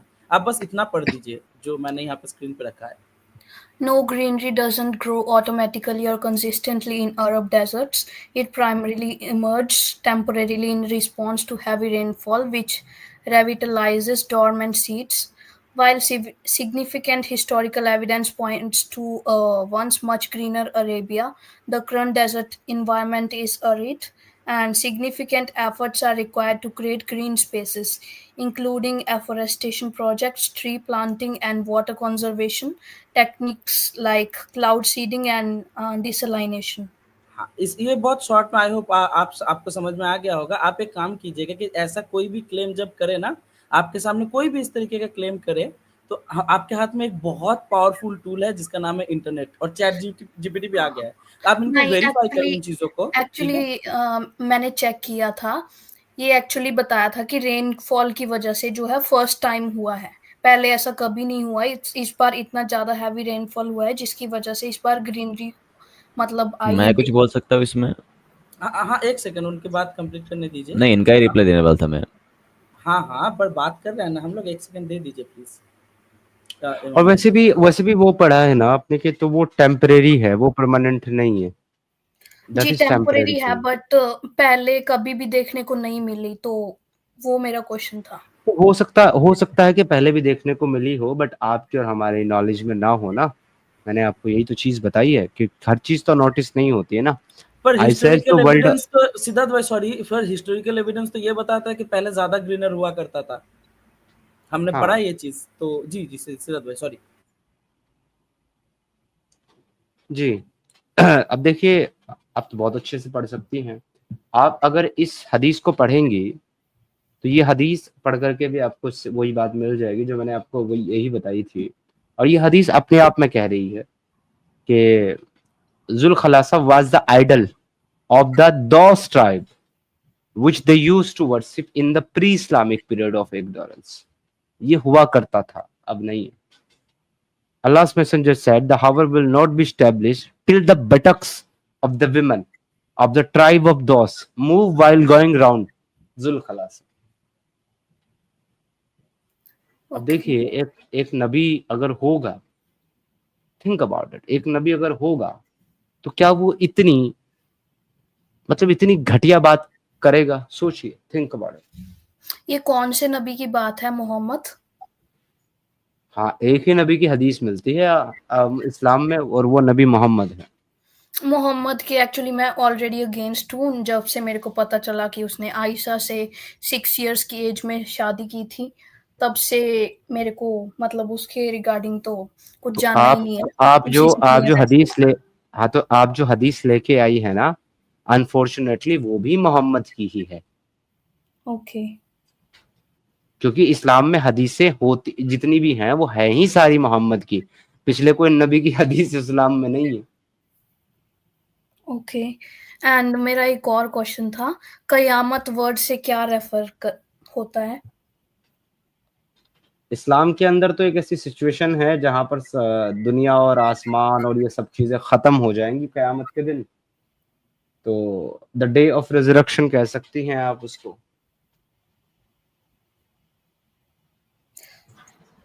मैंने ऐसा सुना है कि अल्लाह आकर अपनी पिंजली दिखाएगा, उससे लोग जो है वेरीफाई करेंगे कि वो अल्लाह ही है. इससे क्या मतलब बनता है कि लोगों ने पहले उसको देखा है जो वो वेरीफाई करेंगे? लोगों ने देखा नहीं है और वो अल्लाह यहाँ पे आकर के नहीं दिखाएगा. वो तजल्ली जो है वो आखिरत में होगी, तो तब जाकर के लोग पहचानेंगे उसको. तो वो दुनिया की बात नहीं है, मरने के बाद की बात है सबके. अच्छा, इन सब डिस्कशन के बीच में मैं बस एक चीज जानना चाहता हूँ आउट ऑफ कॉन्टेक्स्ट. ये हमारे साथ जो थी अभी के हैं कि चले गए? अच्छा, रिया जी अभी तक हैं. अच्छा रिया जी, मुझे बस एक चीज बताइए कि क्या आपके करीबी ऐसे कोई पर्सन है जो आपको बड़ी अच्छे से तबलीग करने की कोशिश कर रहे हैं? सॉरी, मेरे को समझ नहीं आया आप क्या कहना चाहते मतलब हैं. ऐसे आपके कोई करीबी दोस्त या फिर जान पहचान वाले में से ऐसे कोई हैं जो आपको तबलीग करने की कोशिश कर रहे हैं रिसेंट टाइम में? कन्वर्ट बोलो सर. अरे भाई, हमें पता है क्या बोलना है भाई. कन्वर्ट? ओके. क्यों बार-बार बीच में इंटरप्ट करो? नहीं पता. जी बताएं. जी हाँ, कुछ लोग ऐसे हैं मेरे आसपास जो चाहते हैं कि मैं इस्लाम कबूल करूं, बट मैं बहुत बड़ी शिव भक्त हूँ. मैं ऐसा मेरे को पता है नहीं करने वाली, बट फिर भी मैं नॉलेज के लिए एक बार इस्लाम को जानना चाहती थी, इसलिए मेरे कुछ क्वेश्चंस थे. जरूर. और कभी भी कोई क्वेश्चंस होते हैं आप डेफिनेटली बेझिझक आइए, क्योंकि कन्वर्जन से लोगों को मतलब दूर रखना और लोगों के पास अवेयरनेस देना ये भी हमारे काम का एक्टिविज्म का एक हिस्सा है. मैं मतलब बातचीत से समझ पाया कि डेफिनेटली कोई ना कोई पर्सन आपके आसपास ऐसे हैं जो आपके कानों में ये सब चीज़ें डाल रहे हैं और बाकायदा एज ए फैक्ट उनको प्रेजेंट करने की कोशिश कर रहे हैं. तो फिर भी आप भले ही अवेयर हैं लेकिन फिर भी बहुत सतर्क रहिएगा और अपना ढेर सारा ध्यान रखिएगा. ठीक है? तो रिया जी आगे सिद्धार्थ भाई उनसे और आगे कुछ बात करें, वरना बहुत सारे व्यूअर्स वेटिंग में हैं. तो उनसे जी बाकी लोगों को लेते हैं और फिर कंक्लूड करते हैं क्योंकि टाइम बहुत हो चुका है. Okay, take care. बहुत सारे लोग वेटिंग में हैं. Take care. Most welcome. आते रहिए.